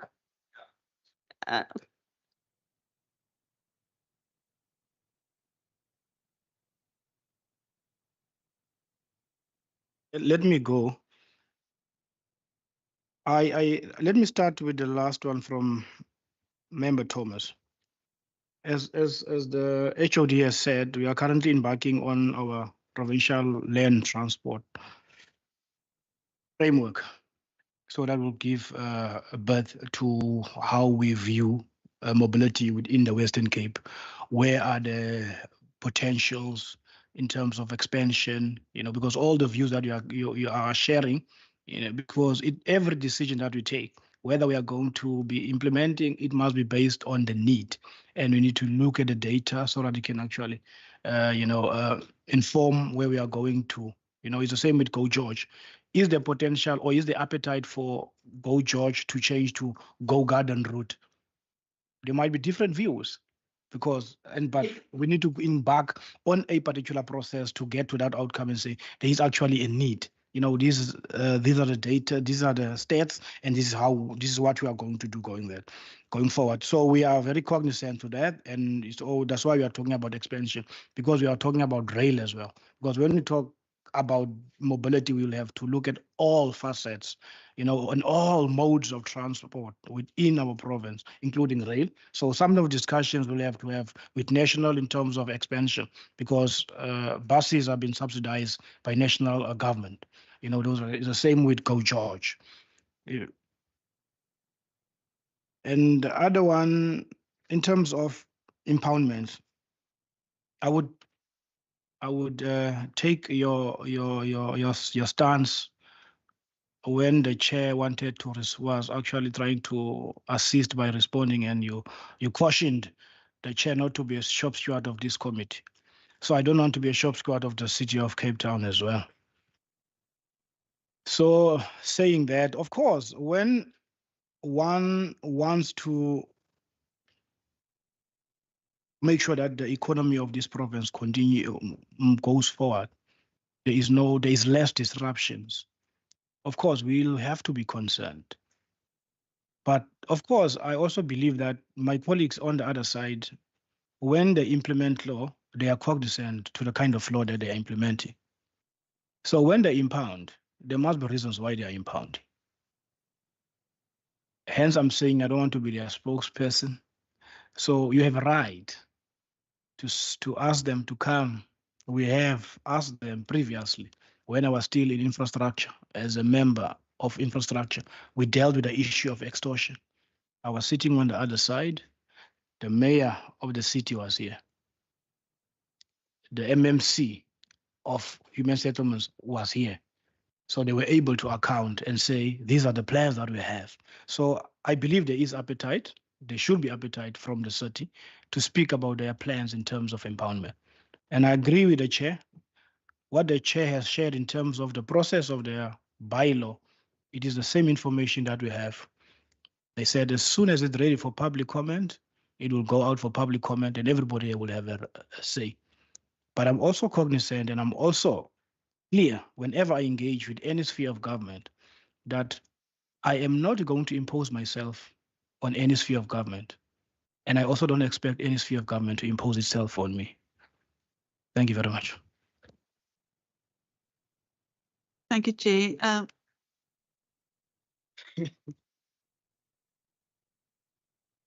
Just there are many black consultant firms. The supply chain process is clear on the functionality and the price and how we deal with employment equity in those. So we follow those guidelines. So on the number of people, how it works is we call it like a resource tender. So we appoint a company and they make people available with certain skill levels, certain different areas of skills, and we have the right to say, yes, this is this kind of skill that we need. So that number would be the number of people that that company who won that term tender or the resource tender is utilizing. I think the question around subsidized services and does it require the ITPs? Yes, it does. The municipality do their own integrated transport plans, and within that there's a public transport plan. We can help them. And so I think it's important that we know that not only are we there to align our plans with their plans, which is what the PLTF does, but also to help them plan better and quicker. I think it's what we heard earlier with Godfrey. Our role in Scholar Transport is as a regulator. So the Western Cape government subsidizes. The principal of the school signs a contract with the operator, and we make sure that the operator is licensed, has got an operating license, and has got a roadworthy vehicle. Thank you, Chair.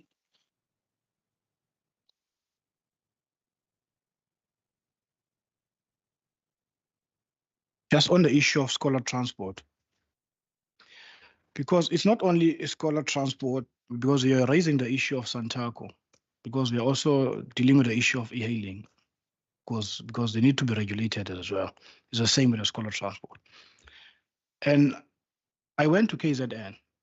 When I went to KZN, there was something very interesting that I picked up there, because the scholar transport and e-hailing is also integrated into Santaco. Of course, KZN and Western Cape, two different provinces. But I'm also encouraged by what I saw on the program of Santaco that ended yesterday, that there was going to be a closed session when they were going to deal with the same issue that you are raising, of trying to check how do they actually incorporate the two sectors within Santaco. Of course, there might be different views. Maybe the format that they might deliberate on when they are in commissions, and when they go to plenary, they will come with resolutions. So I'm looking forward to finding what the resolution has been in terms of some of their deliberations during commissions. So surely we'll engage, because we would want all sectors to work together. You don't have to, if you don't want to belong, but at least there must be access. You must be able to pick up a phone and speak to people within the same, within mobility. So we are looking at those outcomes, and surely I will share the outcomes with the committee as soon as I can get it. Or maybe what you can do as a committee, maybe you can ask Santaco to come and share some of the resolutions that they have undertaken during their AGM in Hoek. Thank you very much, Chair. Fight with the response on the consultancy, because we are closing now. Because both of you members, you asked the question, are you satisfied because we are closing? No, I like the MC's response, particularly on this part of the scholar transport, and is making a point that it's a discourse in the public transport industry, and as we speak, they are busy with it. But unfortunately, could not express his inclination, and because when industries are regulated, they operate better than unregulated. It's like workers. Unorganized workers are a chaos that organized workers. So organizing this sector, and bring a very important perspective to say, than being part of the industry but affiliated to Santaco, So that for me is highly appreciated.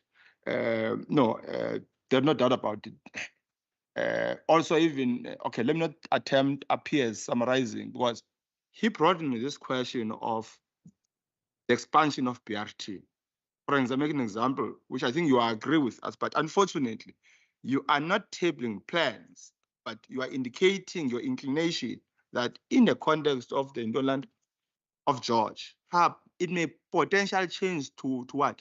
To go Garden Road. But what we want is access to mobility, is access to such a service. So I'm relatively comfortable. Where I'm not comfortable is the whole issue of the looming tension, right? And he appears for me to be indifferent, to say the least, in respect to intervening.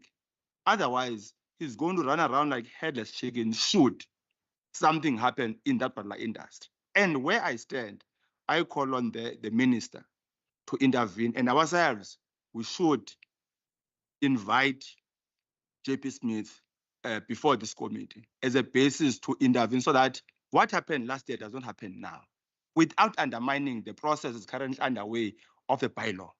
Thanks. Something in relation, it's not a new question. No, your question has, are you satisfied about their response? There are no new questions now. I'm covered for now, but as I said, there will be another discussion, so I will deal with it in the resolutions. Thank you, Chair. Very much, Member Pryor. Thanks, Chair. I just think it's important for us to make a point of saying that this committee is certainly not, well, we shouldn't be of the opinion that we can apply the law dependent on circumstances that may pertain to negotiations. The law is the law, and that should be applied as it stands. And I don't think one can berate any municipality for applying the law, as long as it's applied justly and carried out in the correct way. So I wouldn't want there to be the impression created that we are suggesting that the law be applied on a kind of case-by-case basis, depending on a set of negotiations that are underway. Thanks. Thank you. I think we have exhausted, I'm looking at the time, exhausted the questions now, and the department has responded. So the time now, if there are no public, nobody is online. If is there any public that want to ask questions? No. And therefore, over to you, Minister and the HOD, your closing remarks. No, Chair, I'm not going to be long. I'm just going to thank you for the opportunity to appear before you. And I appreciate the honesty, and I also appreciate the strong views. And I would also echo what the member Brian was saying, that we are not going to impose. It's not our responsibility to impose on another sphere of government. Because I was also confronted with the same questions when I was still the standing chairperson of local government.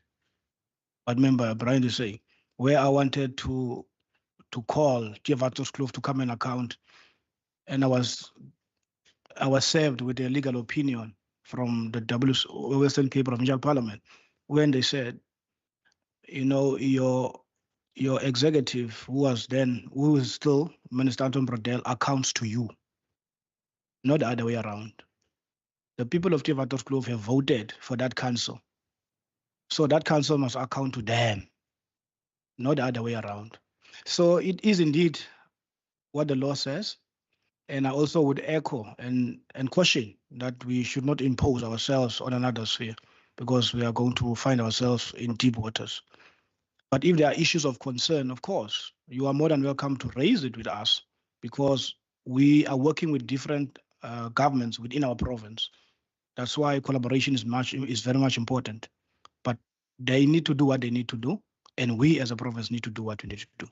Thank you very much for inviting us, Chair, and have a blessed day further. Thanks. Thank you very much, Chair. Members, thank you very much to the department for coming in, and also for the HOD for blessing us throughout. We just heard now that you are leaving. I hope you are not leaving completely. We're still gonna see you at the along the corridors. Thank you again, and we will see you during the appropriation. And if it so happened that there were any other utterances, we'll find that you found yourself to be having a discomfort. We're trying to reach out and find each other, so we need to apologize. I think for what Meme Brian was trying to allude to, it was my understanding was about, because there's a task team for the minibus taxi. What is crucial is about what is the progress in regard to all of those that have been identified. So that I think that's what it was supposed to be. But thank you very much. I think at 12:30 there is a lunch. You say lunch? So there's a lunch at 12:30, members lounge, so you can probably mingle there until it's 12:30. And then for the members, we will deliberate on the resolution. So thank you very much. And can I take photos whilst you are sitting? Right.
You don't have to change them. They are harmless. Okay. Yeah, but so there's a lunch there. But they have to come back for scope. Yeah. Okay. Resolutions.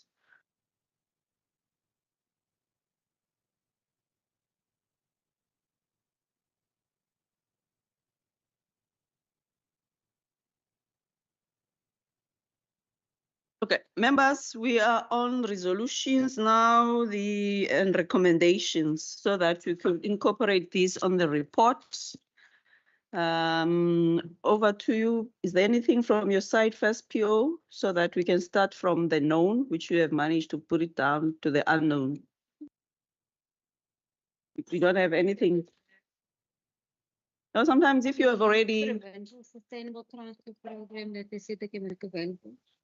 Sorry? The HOD said she can make the Provincial Sustainable Transport Program available, the Employment Equity 5-year plan as well, and then the information on the dismissals as well in writing.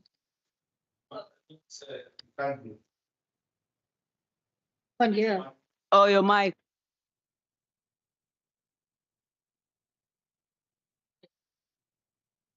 I have 3 things from the department. In terms of the bicycle plan, they said they have a provincial sustainable transport program that they can make available to the committee. Then an employment equity 5-year plan as well. And then the information on the dismissals that they wanted to put in writing. This is what has been captured. I think before I preempt, I think to have only a employment equity, when they did indicate that because the department is new, they haven't finalized their HR. When we was talking about the audit, also the whole part of the HR, probably what we could ask is about just the HR plan, because they have to submit it anyway to the DPSA. So the HR plan, it will incorporate all those in terms of the targets and all of those, but noting the HOD said that it's still far to be finished because initially they were not going to do it. But I think the HR plan, that's what we can ask, which should include the whole pack of it. Any other input from the members? Yeah. The first one relate to probably the committee need to consider visiting garages. Right. That's the first one. The second one, GMT garages. Yes. And the second one relates to a legal opinion relating to the city of Cape Town appearing before the committee. You know, because the current happenings that do affect our space. And yeah, those are the 2 issues in my mind I have. I'll come back because I've got.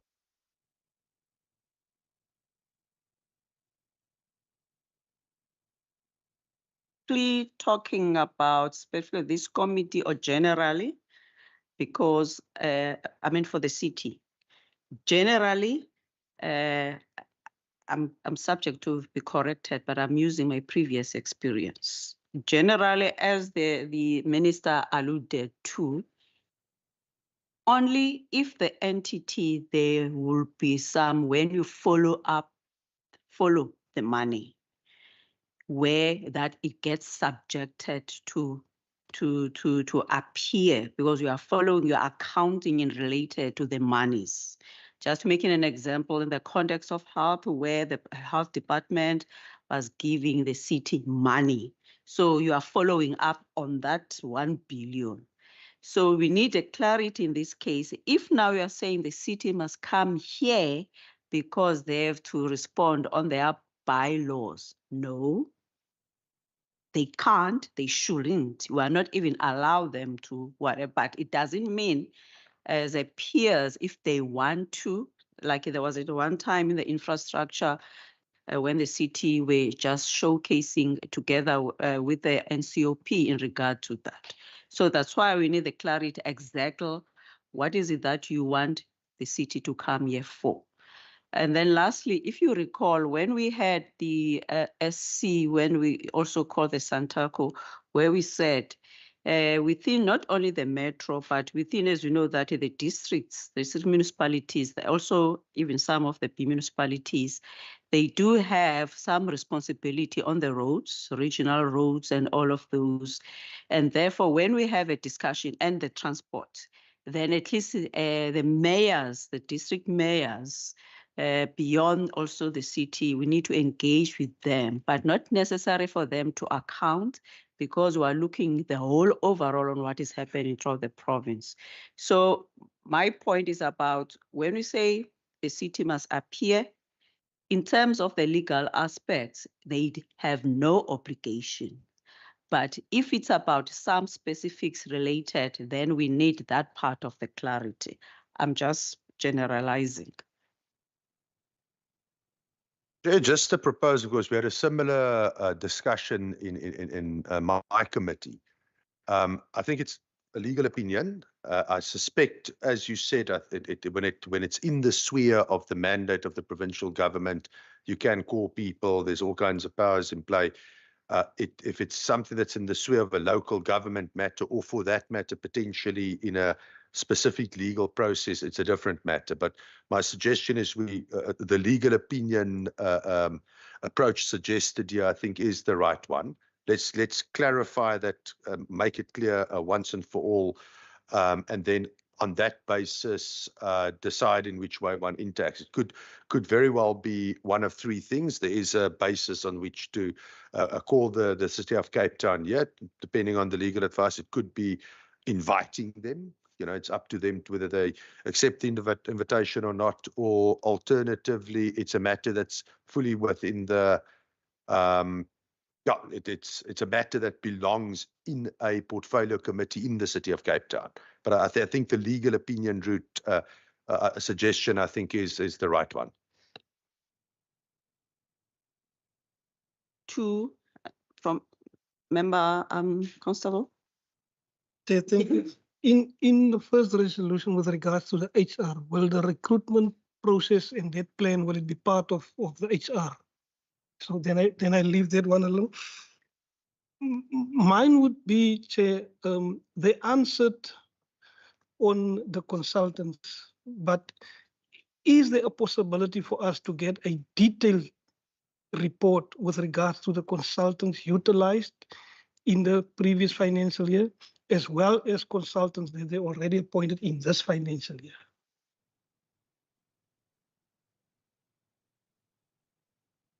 Chair, and actually I asked if this could be added after the last meeting after the minibus taxi task team. I had to leave early before the meeting finished. But there were two issues that were raised there and are in the annual report. And that is the special program for regulation, phases 1, 2, and 3. We need to get a briefing on that special program.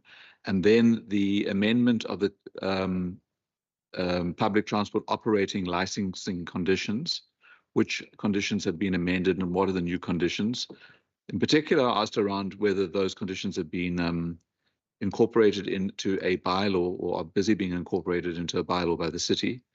We may not be able to call the city here. I don't know. I mean, this legal opinion will advise us. But the department is part of the minibus taxi task team, and they can certainly address that question as well.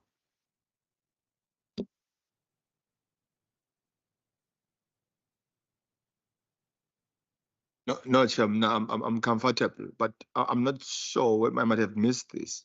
Have we perhaps decided on the rollout of our oversight visits? Okay. To answer this part, for our provisional next meeting, because the whole October is annual reports, and then November it's the appropriations and also finalization of the committee reports. So we identify for now 15th November as the possible date, but instead of just sitting here, it's just to do the oversight. What also we look at, whilst October is a transport month, but November, it's when they are preparing for festive season readiness. So we wanted to hear more in terms of how ready they will be on the roads for the transport. So part of it was to go to the GENLO, like they boasted or they bragged about the technology. So GENLO is a transport department, a unit at the Brackenfell. So where you can be able to showcase this technology and also the equipment, the cars, and also to share in terms of the warm bodies, in terms of the prep, whether there'll be an N1 and all of those. That's what we planned so far. So that's where things are. I suggest, Chair, that we find time to brainstorm our approach to oversight visit, both the actual side as well as content oversight in this respect. I suggest that we find so that we are able to strategize the areas of focus and areas to be covered. It may not be here, Chair. You mean next year? Because now it's yes. So sorry. You mean that from January for 2025, we'll need to have to strategize for 2025 because for now for 2024 we don't have. Yeah, I get you. Is there any other input related to the resolutions? But thank you very much again. I hope that we did benefit, although in as much as that I'm so obsessed with the time and all of those, it might be probably, I might seem as if I am impinging on the other people's voices, but it's because we want to get more from their response as well. So thank you very much. So for the SCOPA people, we'll see you in the afternoon. Lunch served 12:30. Thanks.